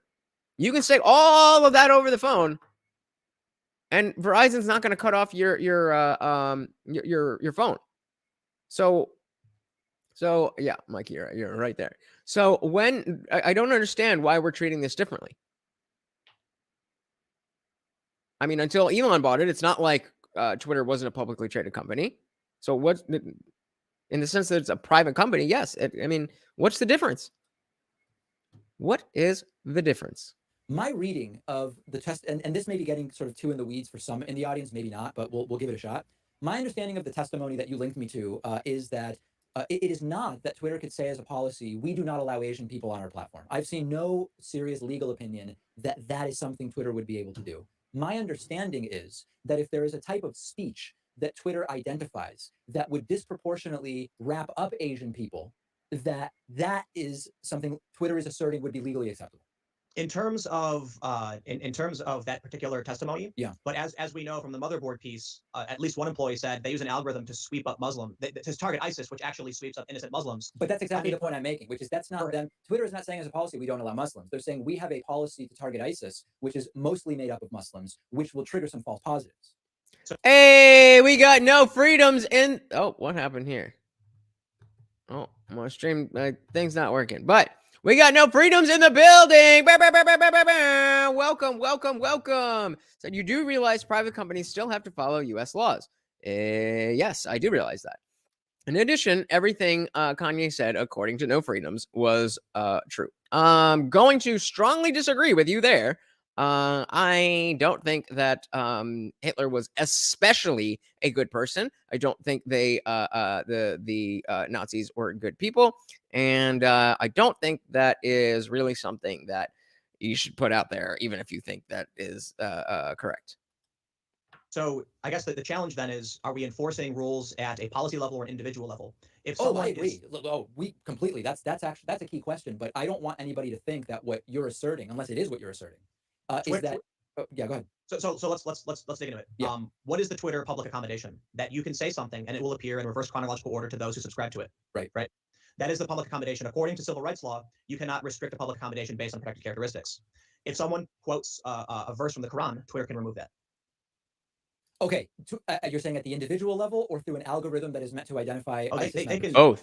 No, like a Twitter employee has both. the First Amendment and Section 230 right to say anything pertaining to this protected class we can remove because Twitter is a speech But that's the thing. So here's where I think, and I don't know if we're talking past each other or if we actually disagree about what the policy is or if we're just misunderstanding what the policy is. What I'm saying is I have seen no evidence, nor any legal opinion, nor have I seen Twitter say that they believe they could have a policy that says we do not allow, for example, Jews on Twitter, and that would be legal. So They let's, could, let's yeah. So before he goes on to that, now Briam says, I love how people are saying, okay, I love how people are okay saying slavery was a choice. I don't remember people being okay with that. I remember a lot of backlash from that, but that was your boy Kanye. So not really sure what you're talking about. White slave. You think that in America, people think white slave owners are not at all bad? Do you live in America? What are you talking about? What are you talking about? They don't say the Holocaust was a choice, even when I don't think Jews voted specifically for the Holocaust. Even though Hitler was voted into power, they were not voting to be put into the gas chambers. You're just talking crazy. Don't say anything good about Hitler or how he got most medicines from him, even when we are funding them in Ukraine right now. Well, I don't think we should be in Ukraine right now. I don't think we should be funding Ukraine right now. So that's a non-starter. And then your assumption that about medicine is to assume that without Hitler, we would never be able to develop those medicines. And even if you are saying that, then at what cost? At what cost? A genocide is an. I mean, come on, bro. Come on. Yeah, I would agree there. Ryan said, white slave owners are all that. Well, maybe in America, but there's definitely other countries that have slavery, and I don't know off the top of my head, but I'm sure one of them is white. And Byron said, I agree with you on your point about on cable, social media, etc. Should not cannot talk today. Sorry, guys. Should not restrict speech. But I don't believe the bake shop or anyone else should be forced to do anything, period.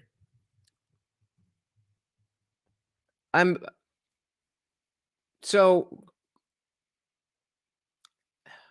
I get what you're saying, but be forced to do. I think the problem with the framing of this is that forcing somebody is kind of akin to saying, like, if you're presenting, this is a service that I offer. These are the parameters of the products that I offer, the behavior that goes along with anything else. Then, no, I don't think you should force them to do anything different. I think they just shouldn't be allowed to arbitrarily change the rules for protected classes. What are those protected classes, and should they be determined protected classes? Again, different conversation. But the word force implies an additional aspect of something. This is something you already do. Nobody's forcing you to provide cable. That is what you do already. So we're just saying you can't not do the thing that you do just because you don't like somebody's immutable characteristics. Mike says, I think Tim is assuming certain things rather than saying what he knows, because it's facts or written. I'm kind of agreeing with you here. This is not his best showing, and you guys know that Tim is my number one news guy, but not his best showing. Not his best showing. Still a very interesting conversation. I'm glad that we're talking about it, and with the background of everything that's happening with not only Tim's show himself, but Ye in general. Nope, never seen an American in my life.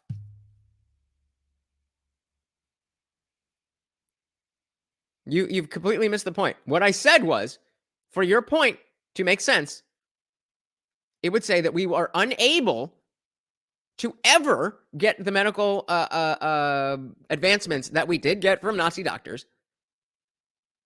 without Hitler.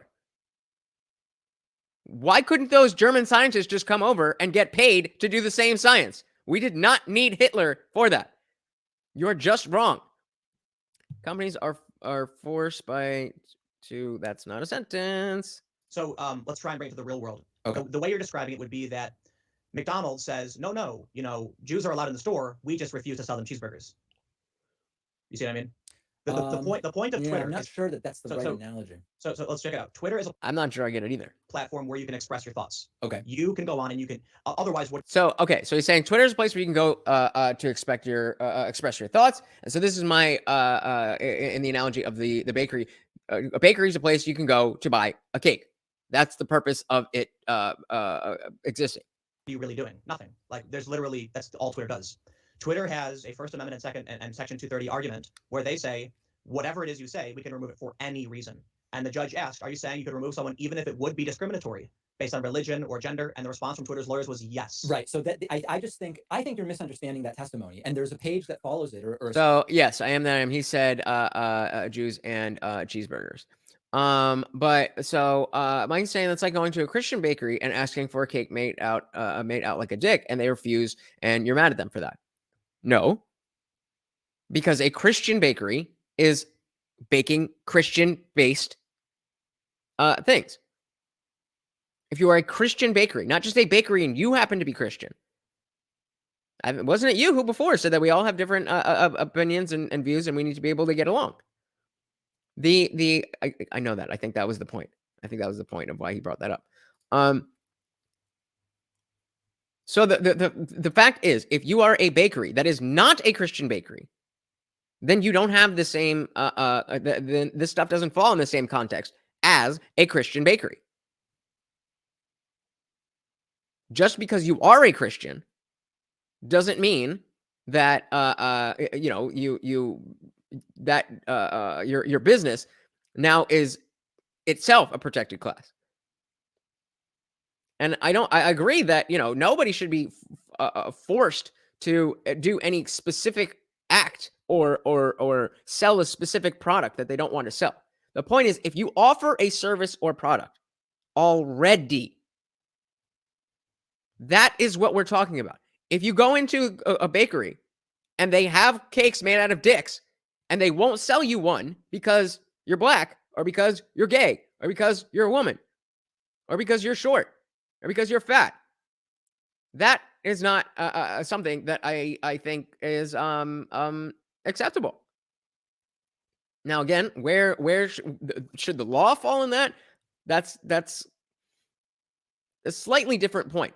We're talking about the ethics of it first, and I think as they get further into it, we'll talk about the actual legislation part of it. But starting with the ethics of what exactly we're talking about, what should be, then we can get to what is the difference between what should be, what is, and what we're asking for.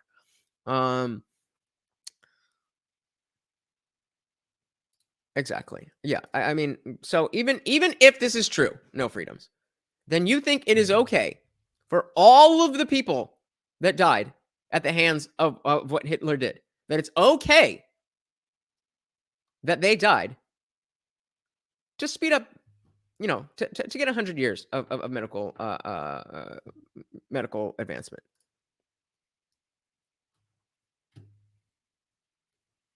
I get that you think that. But you know that is a very radical and out there opinion. Byron said again, cable companies, utilities, and such use public thoroughfare. I heard that word a lot. I've never seen it written. Thus have to provide service to all. Smaller proprietors have the right to refuse services to anyone for any reason, as long as it's not because they are a protected class. Can't change the past. Their deaths cause nobody's saying you. Who said you can change the past? What are you talking about? Talk about moving the goalpost. I am said because of Hitler, Germany became a lapdog on the world stage. Exactly. Vining Rose said, why would somebody have to declare their bakery Christian not to make a dick cake or a cake of any other type? Bro, again, if you're not already selling dick cakes, then you don't have to make the dick cake. It has nothing to do with it has to do with the services that you already offer. If you already offer dick cakes, then you cannot not sell a dick cake to someone because they're black. That is all that we're saying. If you don't already make dick cakes, just like Wendy's doesn't serve lobster, then Christian, transgender, black, white, women, it doesn't matter. Of course you can't force McDonald's to sell you lobster. That's not what they do. The same way that a bakery that doesn't already have dick cakes doesn't already make dick cakes. So you can't force them to do something they don't already do. Nobody is saying that. You keep going back to this, but that's not the point that I'm making. I'm saying if you already do a thing, you can't not do that thing because of a protected class. That's it. Mike says, where do you draw the line with the values of a company and what you're lawfully entitled to do? Well, that's precisely the question that we're posing here. That's precisely what we're looking to figure out, because especially with what's going on today, it's a very relevant question. And like what should as I had the banner here, what should get someone banned? What should get someone canceled? Certainly not nothing. Certainly, unless you're not someone other than no freedoms. Certainly Hitler would be a cancelable offense. But it's very complicated. And it's okay to not have an exact answer. And it's okay to want to continue exploring the topic, continue exploring what it is that we're talking about. This is a 3-year-old conversation and we still don't have the answers, but that's okay. We don't have to know everything. Sequence that follows it that I think is very illuminating. I'll just give an example, and maybe the analogy will allow us to move forward on this. Imagine that Twitter wants to, let's just take the one from we were talking about earlier. Twitter wants to enforce a ban on anti-Semitic content. Okay, let's imagine that that's something Twitter decided they were going to do. Let's imagine in a crazy world. Yeah, Vincent says, just shit that's illegal in real life should be bannable. If you wouldn't be arrested for it, it shouldn't be banned. Completely agree. I don't know why the only reason that this the terms of service thing is an issue is because of advertising. It's not because of what the people who are the Jack Dorseys of the world care that much about this. They wanted a free speech platform. That's what it started out being. But it's just gone so far downhill. Anti-Semitic content on Twitter is not equally balanced between men and women. We don't even have to argue about what the split is, but we would just agree it's very unlikely that it's 50-50 or 50.3 and 49.7, the way that men and women. Speaking of 50-50. Anti-Semitic content on Twitter is not evenly balanced between right-wingers and left-wingers. An ADL study says 71% is right-wing. Number doesn't matter. You might disagree with the number, but let's just imagine it's not evenly distributed. What Twitter is asserting is, if indeed 71% of anti-Semitic content comes from right-wingers, we are going to be disproportionately removing the content of and banning conservatives or right-wingers or whatever term you want to use. Was the tiger a type of tank? Twitter is not saying we would legally be able to say, no, imagine that they're white conservatives, just for our argument, because we got to add a protected class. Twitter's not saying if we wanted to ban all white conservatives from Twitter, we would be allowed to do it. That would violate a very specific non-discrimination law. What they are saying is that if the practice of removing anti-Semitic content disproportionately targets people who happen to be white, as long as we're not removing people for being white, that is legal. And I agree that that's legal. That's a really interesting. So I'm gonna have to. I was trying to parse through. I'm gonna have to double back on that. So before we do that, Vincent says we already have laws. Why do platforms have to make it more complicated than it needs to be? Just follow the already existing laws. They're your terms of service. Game over. That's all we need. It's already there. So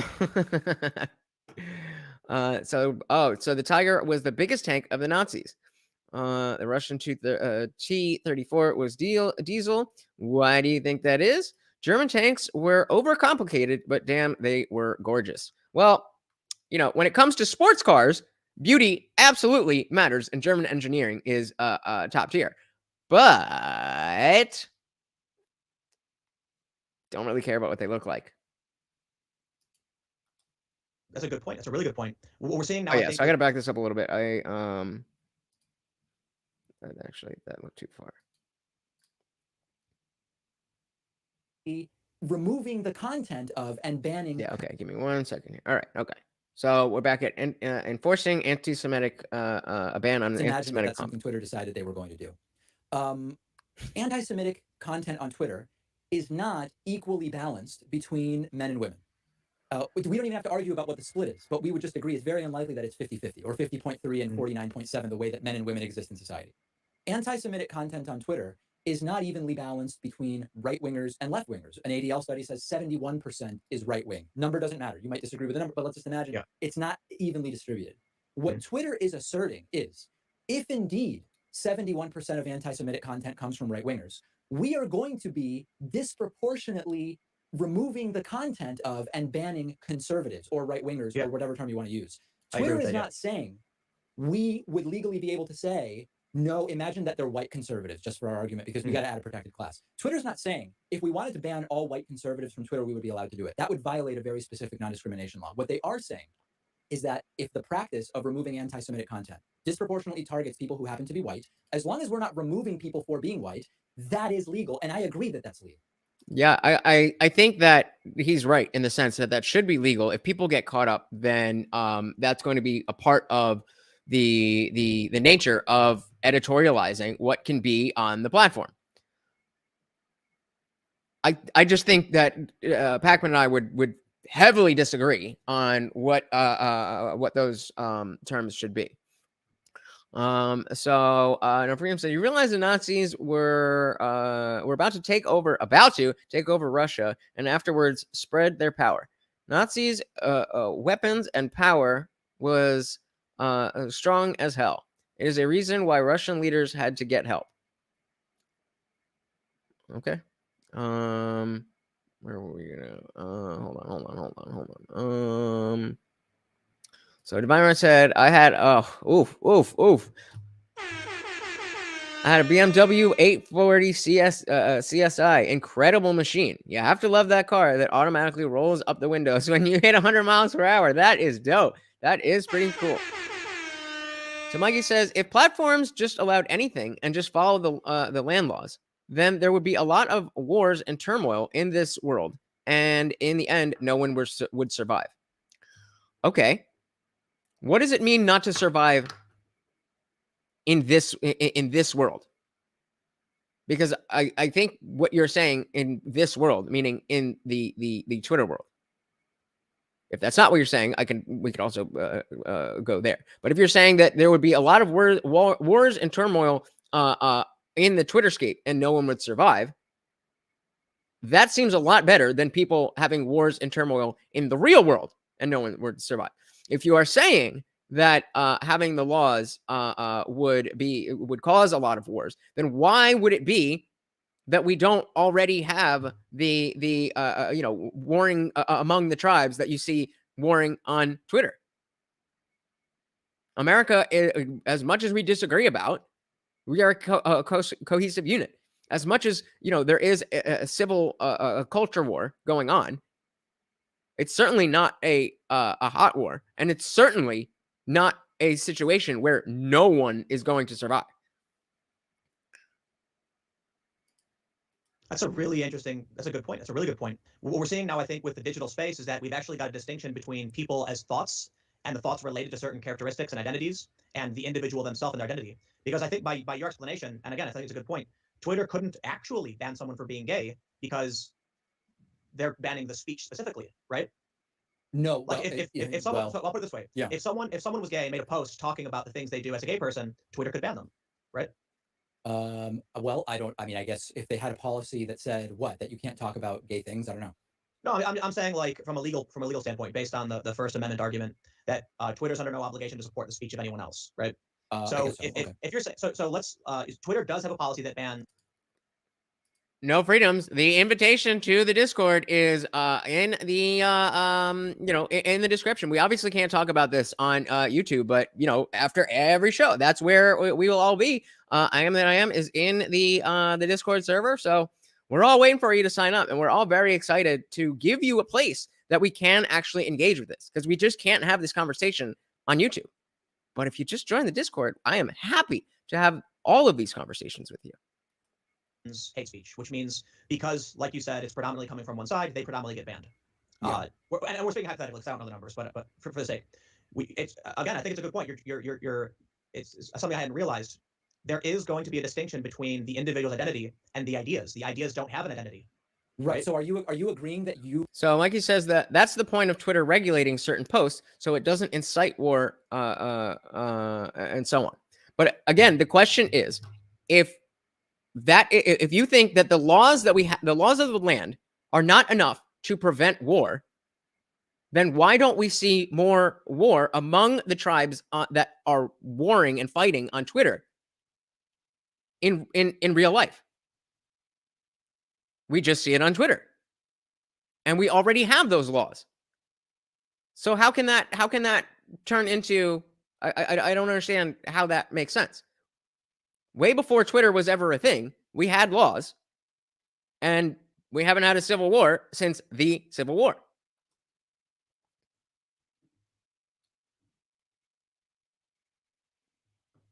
Asserting that Twitter claims they can ban people on the basis of protected classes was not an accurate reading. I think you're correct, but I do want to clarify.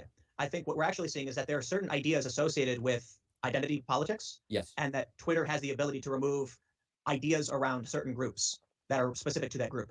For instance, I agree. Right. So this is a really great distinction. This is fantastic. Twitter's not going to say, hey, you're Muslim, you're gone. Like, let's say a Muslim guy says, I'd like to order pizza, and they say, ha, you're Muslim, you're banned. What they're actually saying is the ideas associated with the Quran, that verse in particular, we're going to remove. Okay, right. And it will disproportionately impact people who are Muslim. Right. Yeah, I think there's another important distinction here, which is whether this is being done algorithmically and people are being caught up in false positives versus whether Twitter is saying, again, as a policy, we are going to proactively remove Quran verses that relate to pizza or whatever example you had. I mean, I think that's an issue because when you go back to Twitter said, we have to be. I think it's set up to be both. I think it's set up for the algorithm to catch everything, and then when it goes through the manual review, that the policy of the company is right in line with that. So I think it's both things happening at once. Careful about algorithmically removing white nationalist content because, like you said, a lot of Trumpists use similar language, and we're going to end up removing Trumpists who, I mean, I guess aren't white supremacists. I guess maybe if they're using the language, maybe they are. I don't know. They express a concern about that. That is an algorithmic false positive. So I think the argument made by the Twitter employee was that a lot of white nationalists will use like the Pepe meme as well, and they'll do like the OK hand sign. Mm-hmm. But a lot of Trump supporters will use similar. Like, I think MAGA is the easiest way to put it. You absolutely are going to have white nationalists saying MAGA. Sure. And then if the algorithm detects that overwhelmingly people who talk about these issues also have this hashtag, it will start grabbing innocent people, right? That would be interesting. I think the more relevant example is the opposite, though, because so many people use MAGA that it's very hard to imagine that Twitter would execute a policy of banning anyone who says MAGA and it'll accidentally wrap up some white nationalists. I think a better example, Tim, and tell me if you disagree, would be that they're not there yet. They're not there yet, but they got damn close, and they definitely would go that far.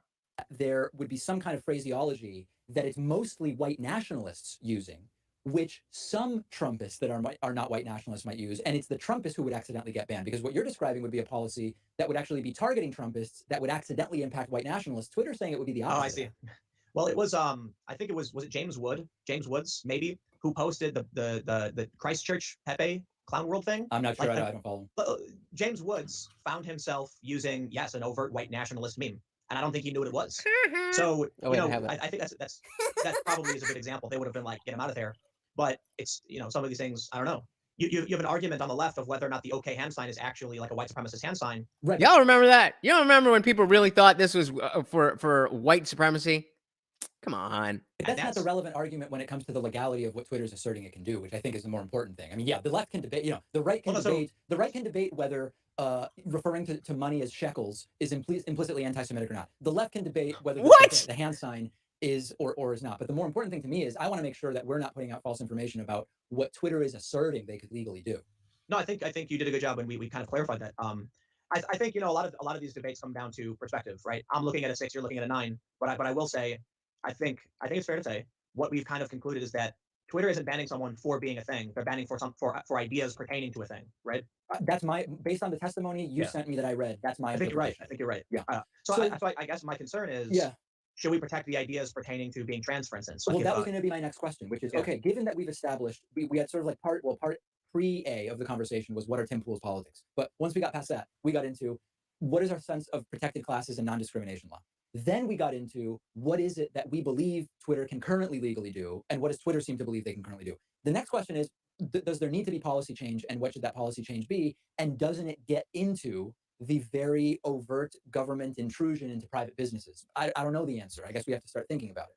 So before we dive into his answer there, we'll get the question again. So Mikey says, put it this way. It's just like when there's YouTube beefs and when the person gets called out to settle it in person. So if the beefs were regulated, there would be a real fight in person. Well, I mean, YouTube boxing is definitely a thing. I'm not disagreeing with you. I'm just not really sure I'm getting the whole picture of what the bottom line point is that you're making. I don't disagree that that there's YouTube beefs, but how many YouTube beefs actually translate into physical things that aren't just celebrity boxing for which isn't actual violence? And so you're saying if the beefs were regulated, how would you regulate a YouTube beef? So if the beefs were, there would be a fight in real in person.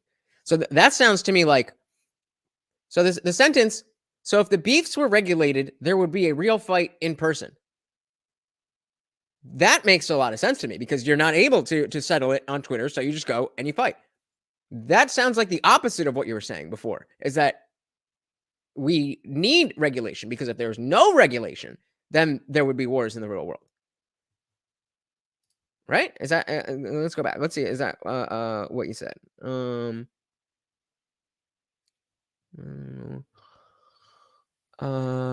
So you said if the platforms just allowed anything and just followed the laws of the land, there would be a lot of wars in the world.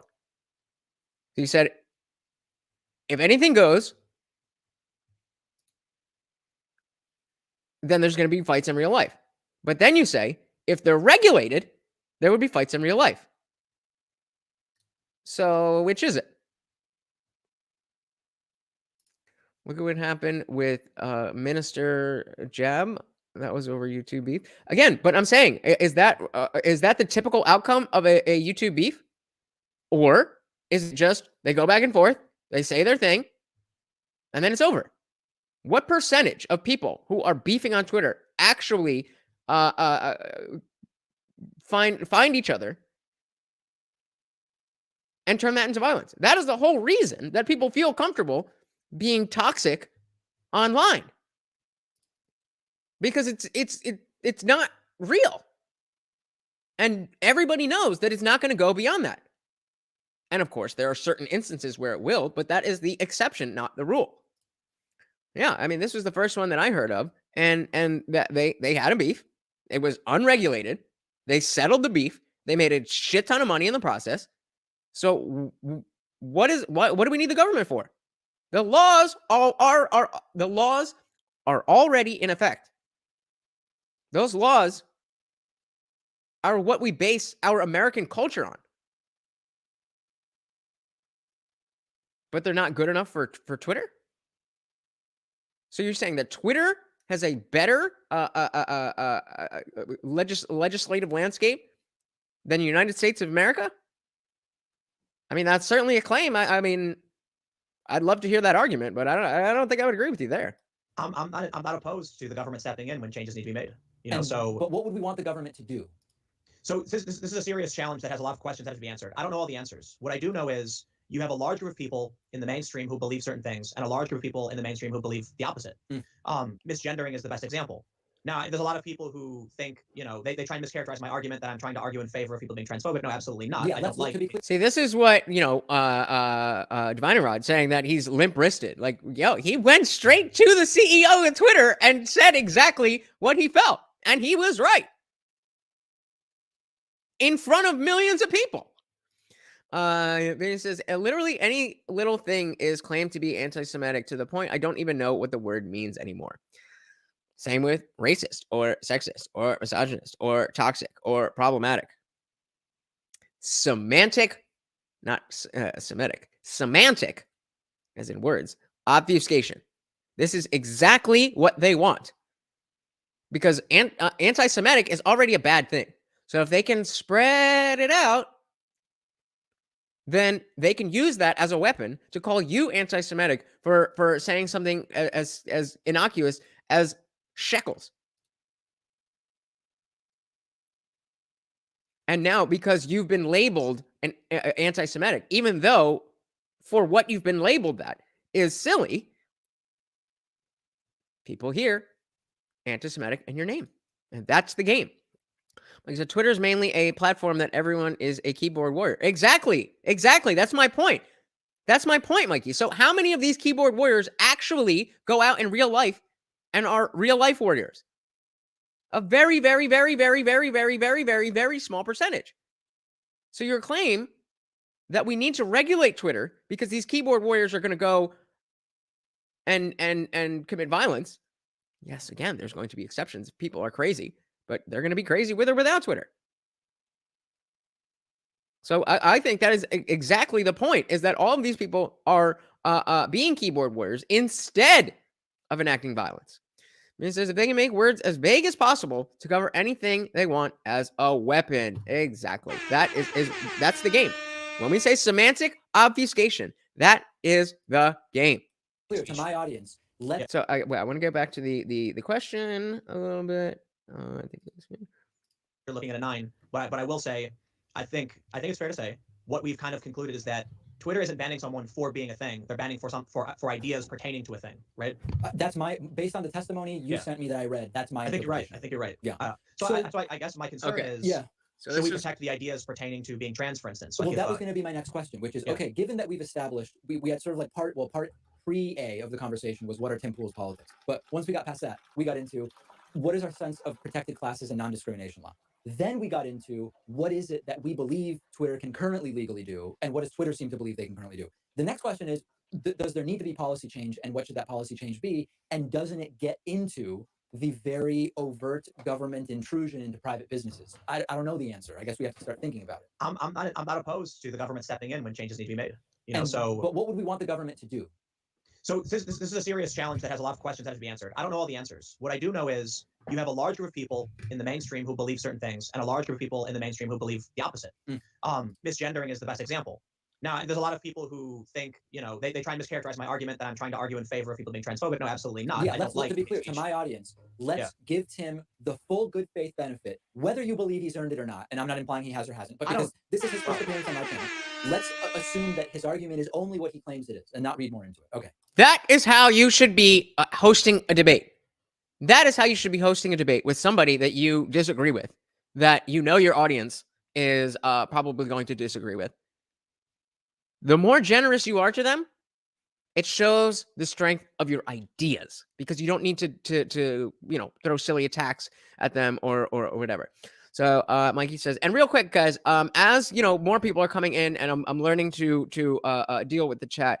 I've been throwing up a bunch of them, but that distracts me, and I want to be able to pay attention to the video, and then I don't want that to just distract you guys who are watching. So if I don't pull a comment up right away, likely I'm just talking about something I've started. I'll pull it up later. Even if I have pulled up a comment, like I already pulled this up, but I'm pulling it up again to talk about it. Just want to let you guys know that I'm as we're growing, I'm learning.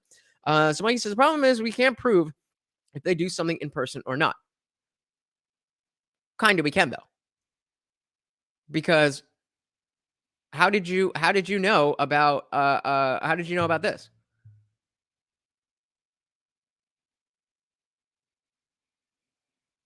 The same way you would find out. Sure, could there be an instance of a public Twitter beef that turns into something physical? Again, I've already said yes. But if that were the norm, then we would see a pattern of that. and we just don't. Not relevant to the number of the fact that a lot of people who so if you I mean, I don't know. I don't know how that's not really related to the free speech aspect, and how the free speech aspect is connected to whether or not it's Twitter's responsibility to step in to prevent things like that. I think that's a little bit of a stretch. It's a little bit of a stretch. Yeah, David is a bad faith actor, but hey, he's doing well here. So credit where credit is due. That's exactly why I stopped watching him, because I saw his game and I didn't like it, and it was slimy. But credit where credit is due. Credit where credit is due. All right. So the argument is only what he claims it is, and not read more into it. Ben Shapiro has one of the top podcasts in the world. Okay. He has a massive following, and his views are considered to be mainstream. I disagree with the good majority of his views, but I recognize that in order to bring about sound policy in the direction I want, we have to champion over those ideas through politics, through debate. Well, Ben Shapiro believes that misgendering isn't a thing. That if someone is born biologically male, they're a he, and if someone is born biologically female, they're a she, etc. Twitter has a rule specifically that you can't do that. I'm sorry, that you have to use the pronoun someone requested. So the most notable instance would be Megan Murphy. And I'm not going to get into, for those who aren't familiar, she did have some tweets which talked about people specifically, but she had one tweet that was in response to an argument about the 1950s where she said, "Men aren't women, though." And she was suspended from Twitter for that. Okay. Men aren't women, though. Is that the line? I think we would all agree here that's not where the line is. And that is the landscape that we're currently living in. So whether or not you believe there should be any regulation at all, or a zero regulation, or whatever, I think we can all agree that the level of regulation we have right now is not good. Mikey is out. Thank you so much for hanging out, brother. Have a good night, and I look forward to seeing you again. Hey, man, join the Discord. Join the Discord. We are growing. We are having a lot of fun in there. And we, like I said, we can do a lot more. We have a $100 contest going on. So, whoever is the most active, and there's, it's all explained in there, but you can win $100 and a free IndianJesus t-shirt just by joining. Well, not just by joining, but by joining, you are able to participate. Okay. Whether you agree or disagree, I think it's important to recognize the left believes respect the pronoun, and the right says don't respect the personal pronouns. If Twitter has a policy in place that restricts what you can or can't say, it disproportionately affects conservatives who are engaging in a mainstream perspective. Right. So I guess what I would say is what we've discussed so far in our conversation seems to be, number one, we agree, and it's not whether I see a 6 and you see a 9. We agree that political orientation is not a protected class. That part we agree with. But this gets us into a bigger question. Well, we'll get to the bigger question, but let's handle it at the micro first. So I would say no to that. It's not a protected class. Good. No. Oh, you're saying it is a protected class? It is. Yeah, in DC it is, which means... Well, okay, but most people don't live in DC, right? But it doesn't matter. Should a national company have to abide by local jurisdictions for those jurisdictions? I think it would be an impossible standard for a company that is a multinational company to be expected to abide. I mean, as a practical matter, it seems impossible to enforce or expect something like that to be enforced. They already do it. Twitter already enforces per jurisdiction. On the basis of IP address. I believe the answer is yes. I don't know how they enforce the laws of other countries, but they do. And what if you signed up for Twitter in DC but are tweeting from Arizona? Which law gets enforced? Probably Arizona, I'd imagine. And is that based on probably whichever one Twitter likes better? That's what I would say. But what's that based on? I cannot wait. To look at these Twitter files. I mean, if it's depending on what it is, that's definitely going to be a Monday show. But hey, I might be back on. Well, I'm definitely going to be on the Filthy Casual MMA Watch Party on the Talking Shit podcast tomorrow for at least the main card. But then I might be on talking about that. So hit that subscribe button if you haven't already. This is one of the biggest civic challenges I think we're facing is these companies are in a digital world. So it's hard to know at what level we can actually enforce these things. It's but I guess so. The question then becomes one of regulation, right? If Twitter's terms of service are, let's build it back. So we started at the top with an example and we're going down. Let's just for a second, as a thought experiment, reverse it and build it from the bottom up. Can businesses exist that have perspectives on how transgender people are treated within their businesses. Is that acceptable legally? I I actually don't don't. I don't understand the question. Necessarily. I think the answer is yes. Yeah, Am I think the wrong? answer is Like, yes. Neither does I Tim. mean, I'm not ac- asking ac- rhetorically. actually, I think the no, I'm answer is sorry. yes. I'm sorry. I'm sorry. The answer is actually no in many jurisdictions. The answer is actually Explain that. no. What do you mean? There's been the new human rights laws that are emerging around like in New York, Philly, New Jersey, and now the Equality Act. I don't know specifically about the Equality Act, but I Jersey. do know that at least in New York, you cannot take self-expression into account for how you have your business. So what ends up happening is Hmm. any new build can't have a men's or women's room. They can't create special circumstances for people based on their identity, and literally identity as a whole. It could be anything. You could be a furry. You could be whatever. So they're making neutral bathrooms, just single rooms with no markings on them for everybody. but let's see if we can maybe boil it down. See, I'm not entirely sure that Tim really answered the question there. He's again kind of squirming around. He's kind of squirming around. Tim, I love you, man, but this is not your best showing. Even though I agree with a number of things you're saying, I'm finding myself agreeing with Pac-Man, and I don't like saying that. To a specific example, David Packman in Boston, Massachusetts. I have a company. I've got 100 employees, and I've got an employee handbook. And my employee handbook says, here is the policy for time off. What? Here's how you request vacation.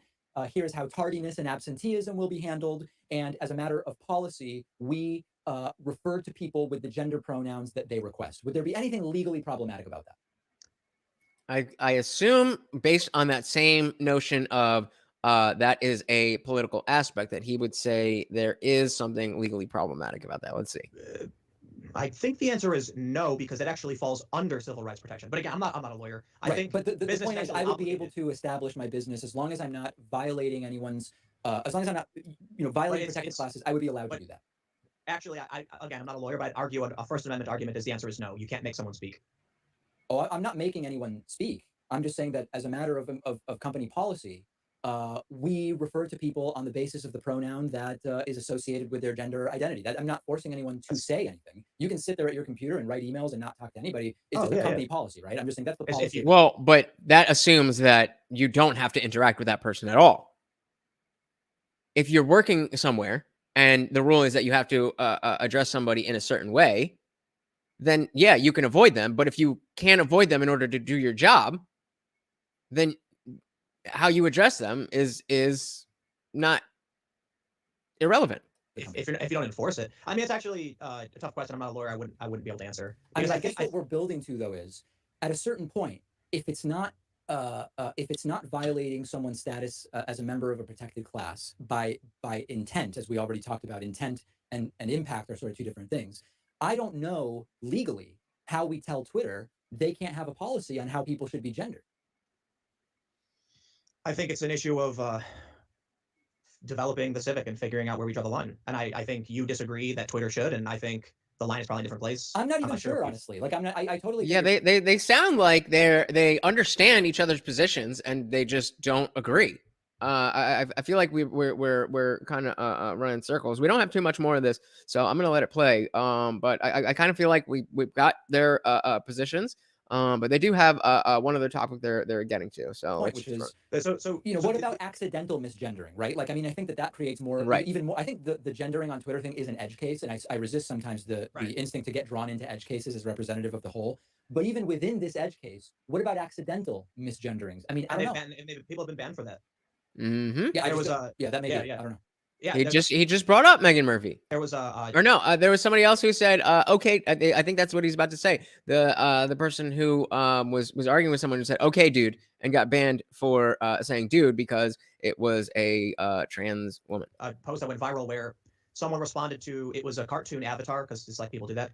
And they said, dude, comma, listen, X, Y, and Z, A, B, and C. And they got suspended for misgendering for saying dude. And dude wasn't even meant to be, gendered. It was meant to be like a gender neutral, like exclamatory. Yeah. Actually, one really fascinating thing we're seeing with the backfiring of a lot of these laws is there are now certain, like anti-SJW types that have asserted pronouns in their profiles to get people banned who refuse to use it. So it's weaponizing it. I don't know about that. And again, I feel like once we get into the way people misuse policy or take advantage of edge cases, I don't know that that's how I would be making policy necessarily. I think we kind of got to what, for me, the crux of this stuff is about the legality of it and about, at a certain point, do we want social media platforms regulated as if they were government entities? Because that's eventually kind of the key question, right, Tim? Like, do we consider these? Well, again, as government entities, I don't know if that's the best way to go.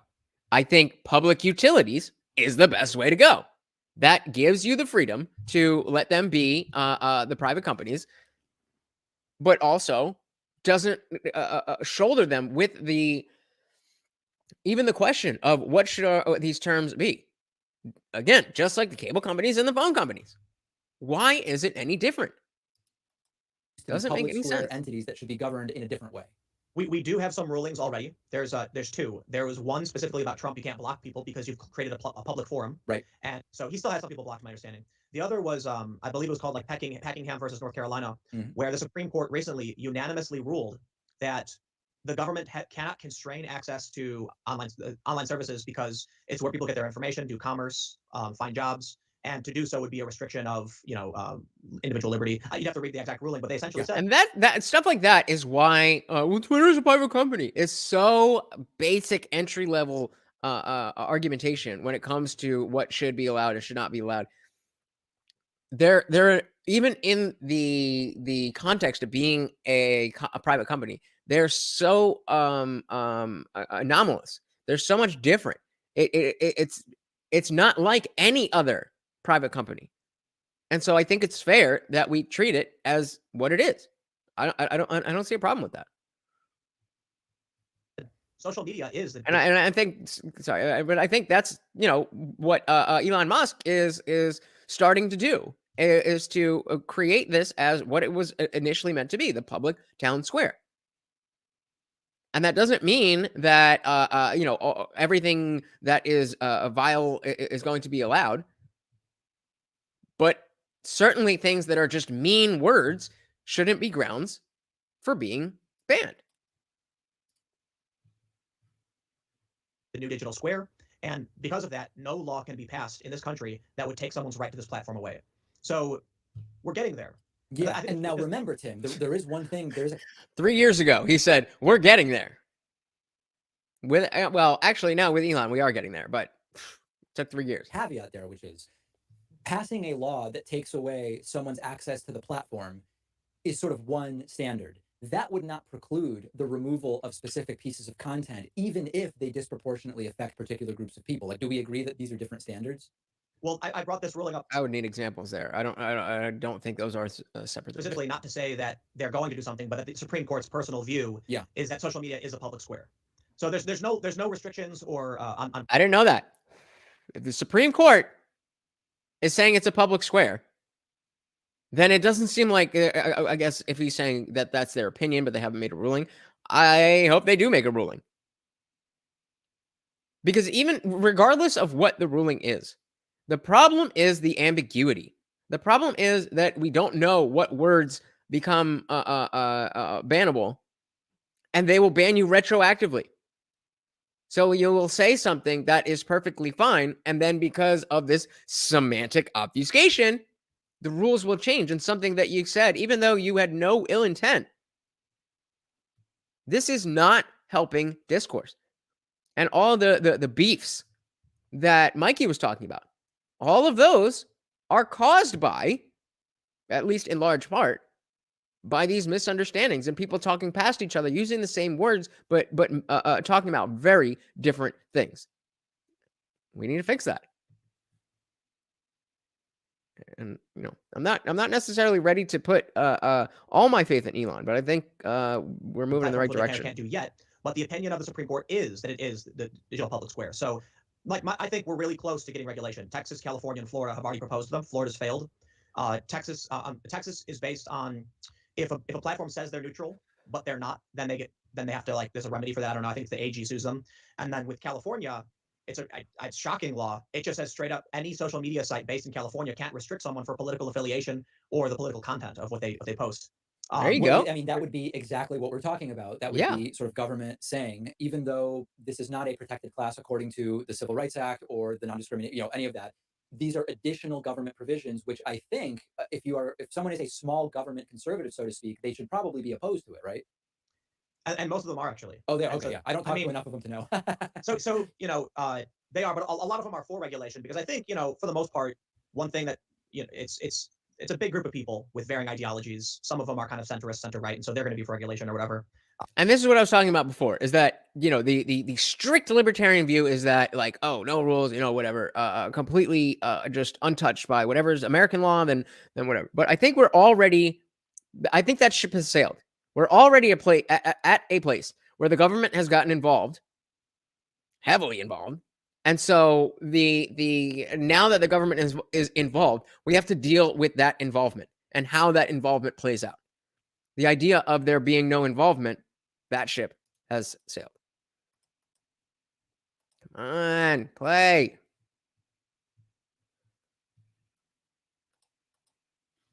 I'm trying to figure out usually if I click the... And a lot of them are going to be laissez-faire, never, and I am not laissez-faire. So for me, I think we face a big challenge. Donald Trump is only on Twitter. When he tweets something, it affects the world. Mm-hmm. For a private company to say, you don't get to stand in front of this man or respond to him terrifies me, right? Because think about this. Someone could tweet to Donald Trump, you're an effing blah, blah, blah, blah, blah. And Twitter can be like, removed. I don't like the idea of a private company telling you I'm not allowed to yell at the president.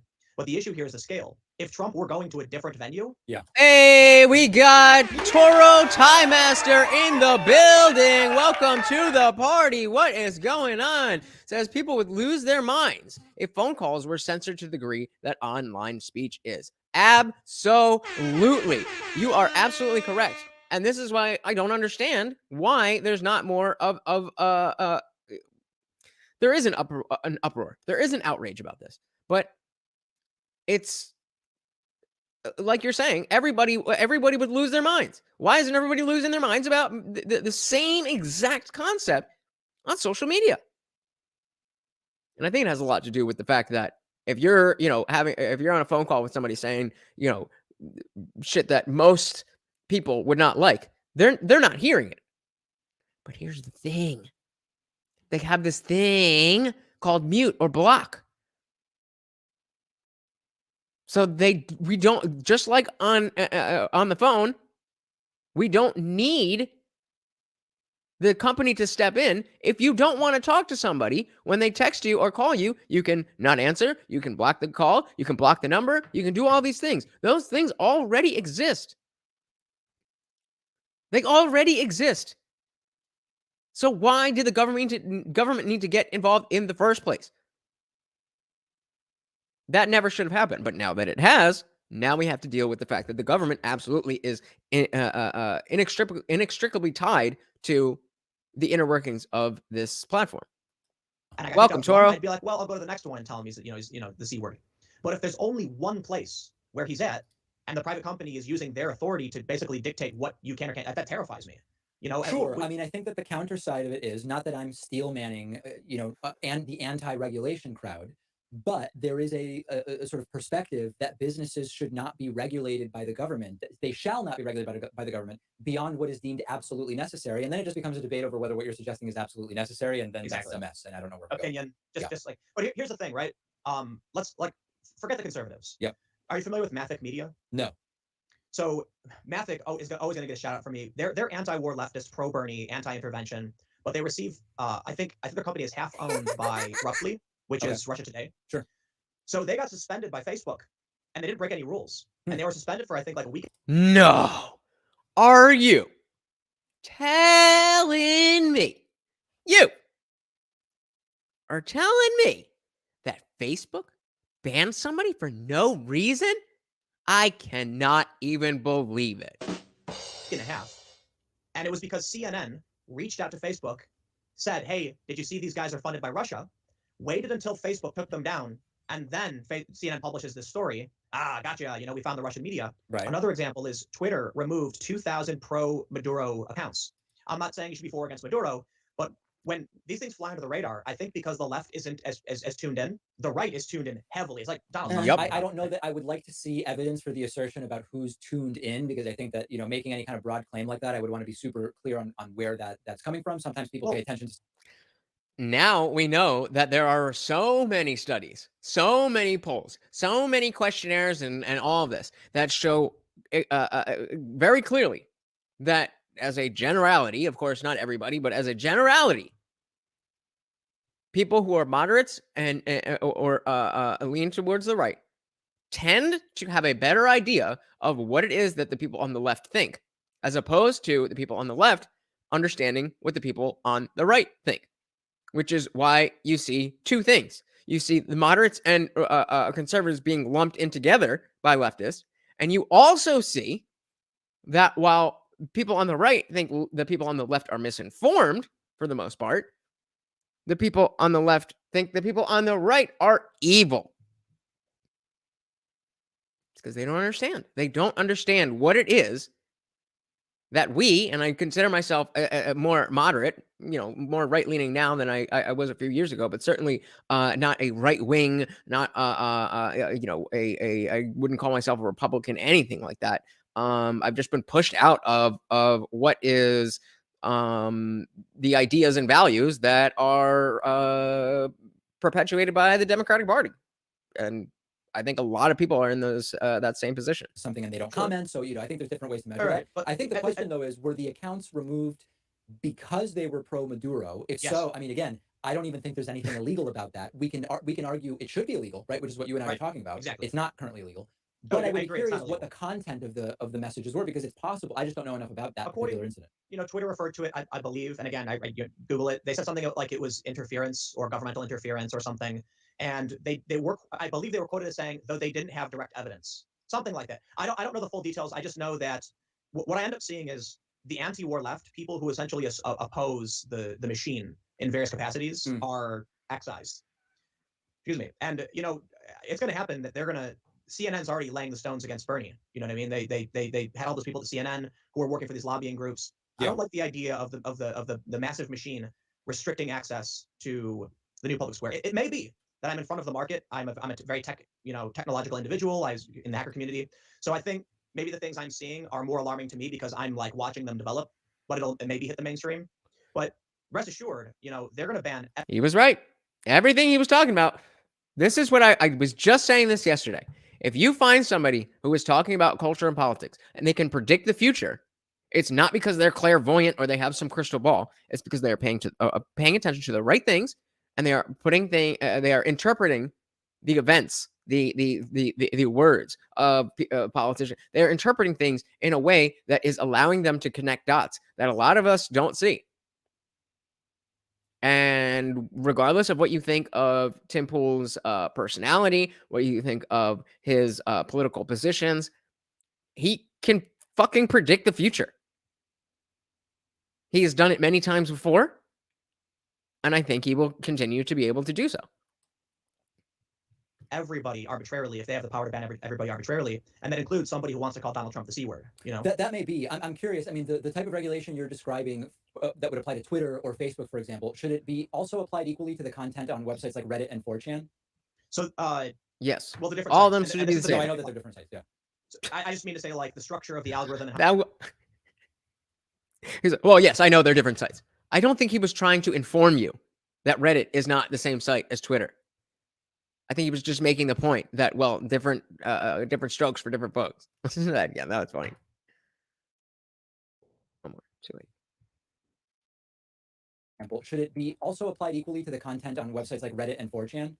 So well, the different sites, and this is the no, I know that they're different sites. Yeah. So I just mean to say, like, the structure of the algorithm and how they function is different. Yes. And there's a serious challenge, because I'll say this too.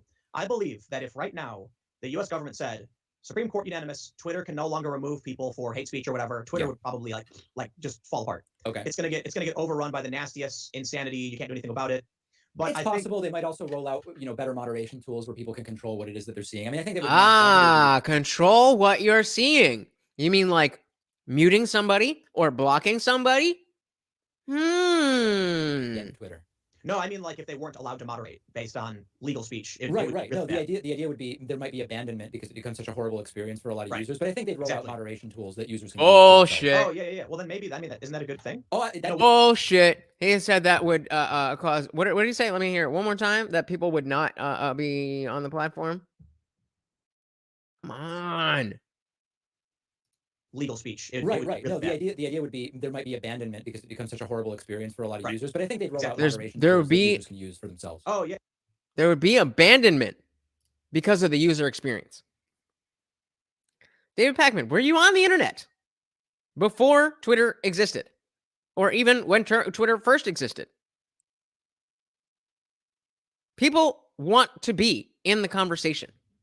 The fact that they can get this giant corporation to bend to their will, the wokesters I'm talking about, that is now almost like a sport. That is almost part of the goal. But to think that people wouldn't use Twitter because they, even with muting and blocking, that people wouldn't use Twitter because the user experience and they would just abandon it, that's cope.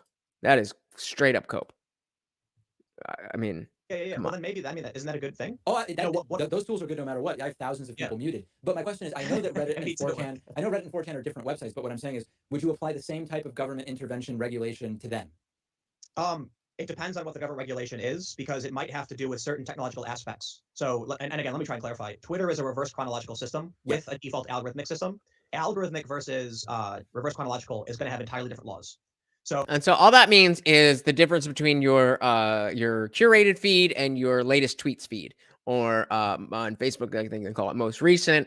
Instagram, I don't even know if you can change it to just like everything that's posted from somebody that you follow in the order that it's posted. That's what your feed on any platform, that's what it should be.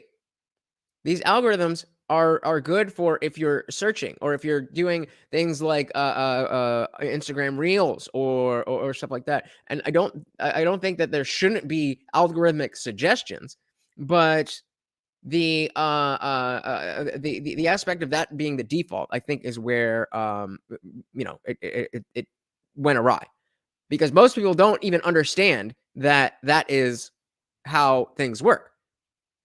Most people assume that it's reverse chronological because of they see what they see, and they see something from 2 days ago and then they see something from 1 day ago, but that doesn't mean that you're seeing everything in between there, and I don't think that's a good idea.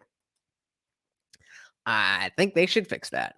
Oh, Twitter's algorithm chooses who to put in front of you. Mm-hmm. All right, so that you can't regulate who they're promoting. Reverse chronological, you can say it's got to be this way. Sort of. I mean, don't you have? I'm trying to remember. I'm spending less and less time on Twitter, but on my Twitter app, I have the option of seeing the sort of what's called like the curated feed. But I can press a button telling it that I don't want it to make judgments, like show me low quality tweets, show me everything sort of thing. Maybe that's not 100%, but it seems like there's elements of both on Twitter. No, you're right. You can easily switch between the two. Right. So the issue would be, like, I think YouTube's an easier example. When you go to youtube.com, it shows you 15 videos.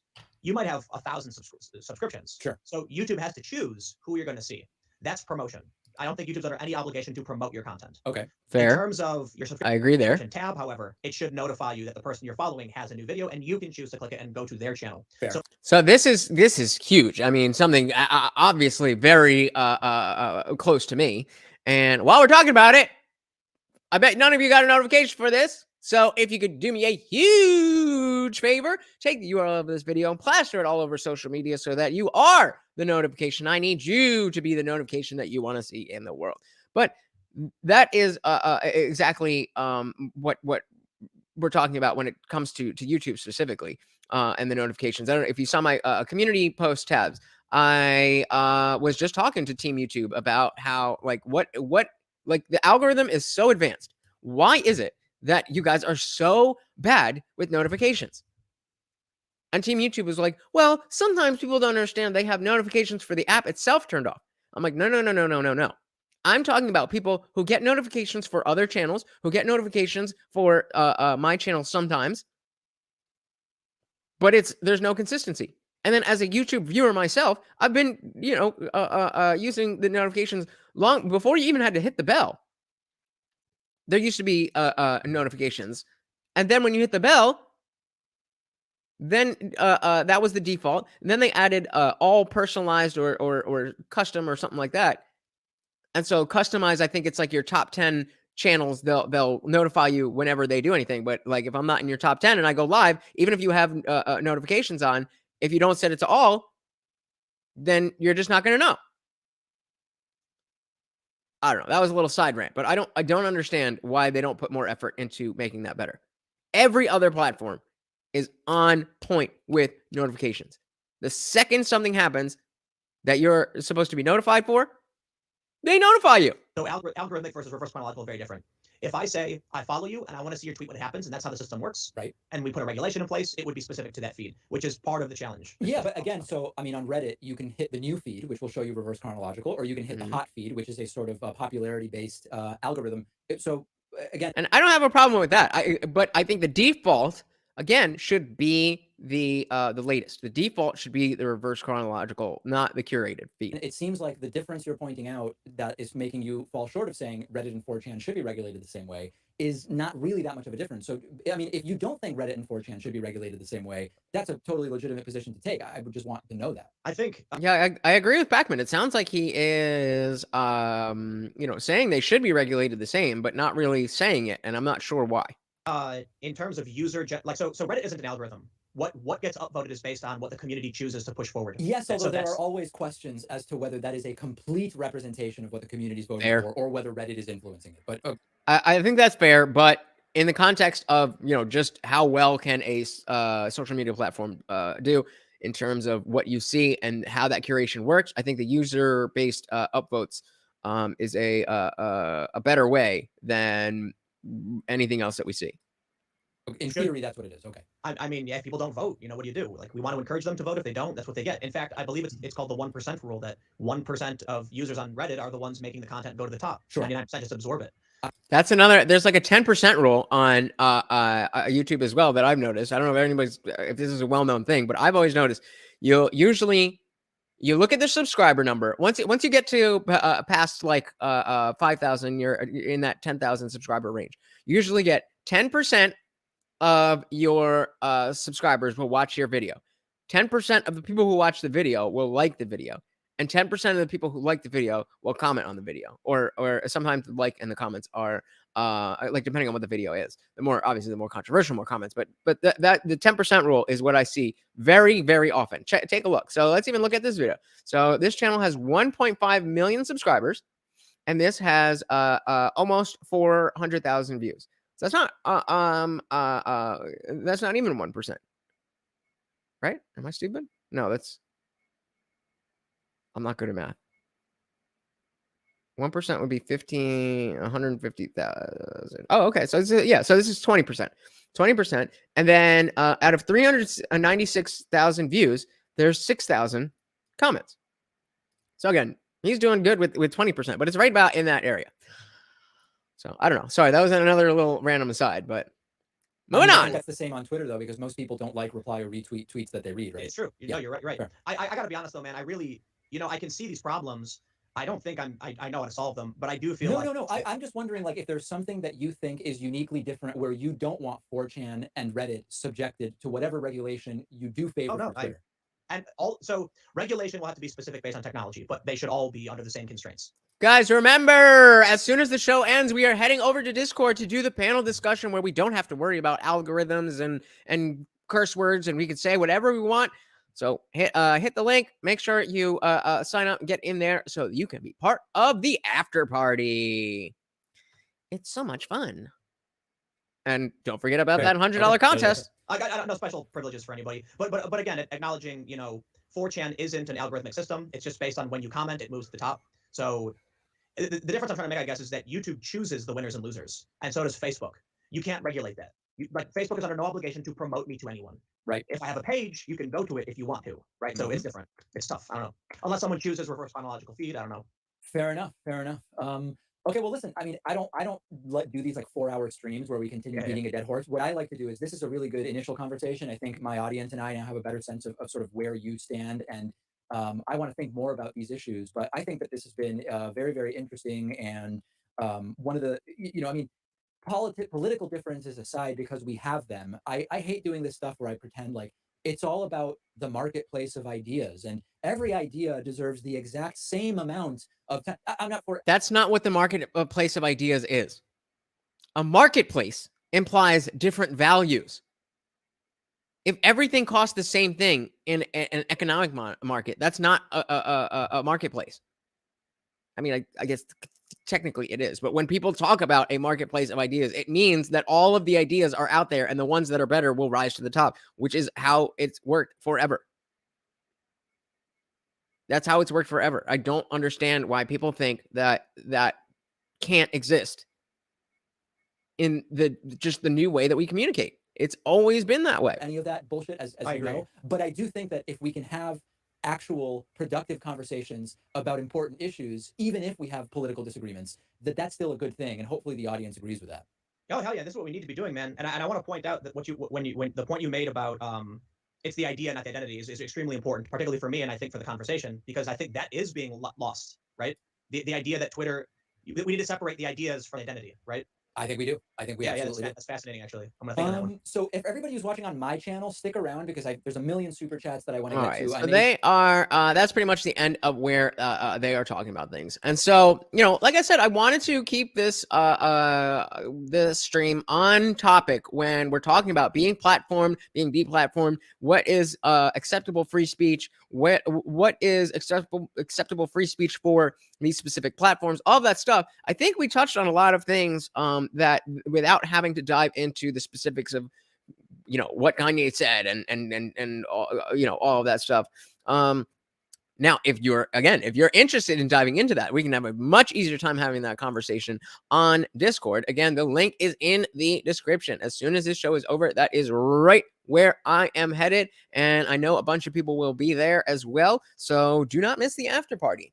So again, this is another you know, perpetual argument of what is free speech, what is the line, what, and as technology grows, as language evolves, we have to figure out where's the line? Where's the line? There is a line. Where is that line?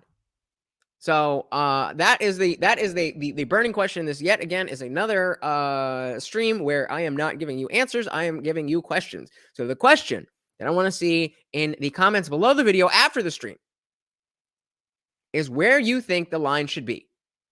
What is the line? What counts as free speech in what counts as free speech in the philosophical notion of free speech? What do you think should be the legislative line of what is covered under free speech? And then when it comes to these platforms, whether it's YouTube, Twitter, or anything else, what do you think should be the line there? We need to have these conversations. We need to figure them out because people are getting banned for bullshit and other people are saying wild shit and not getting banned. Motherfuckers like me over here trying to grow a channel, not knowing what I'm allowed to say and not say.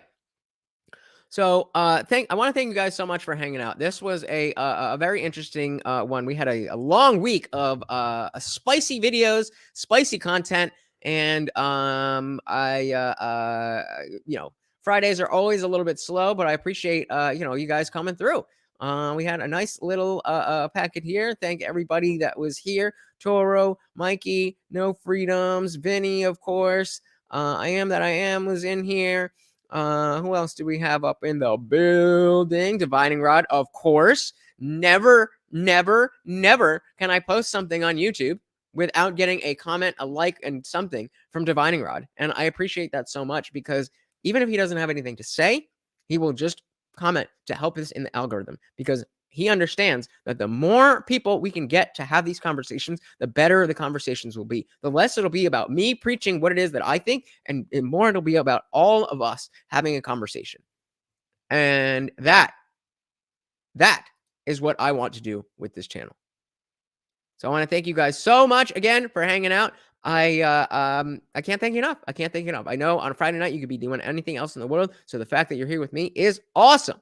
You know, we are on the road to 1,000 subscribers. If you have not already, please hit that subscribe button. We got a nice little boost. We are coming up on that mark, but we're not quite there yet. So please hit the subscribe button. If you would like to support the channel, you can hit me up at TheIndianJesus or $IndianJesus, CashApp, Venmo, PayPal. My Bitcoin address is in the description. But you don't have to do any of that. You don't have to do any of that. It is completely free to sit there and enjoy this. It's also free to hit that like button, to comment, to be engaged in the chat, to share the video, to all of that stuff is free. And again, like I said about those notifications, I need you guys. I need you guys to be the notification. We need that in order for no other reason than if YouTube sees that people are circumnavigating notifications by creating their own notifications on other platforms, then they're going to want to fix it so that they can maintain control over how the notifications work. Even if you don't want to do any of that, and you just want to sit there and watch me and think about how awesome I am and how great this channel is, that would be perfectly fine too. That's perfectly fine. I love the fact that you guys are here. I love doing this, and I love hanging out with you. So thank you again. I hope you enjoyed this party. I am your host, Lutch, a.k.a. the Indian Jesus, here to resurrect the second coming of common sense. I hope to see you in Discord, but if I don't, until next time, I am out of here. Peace.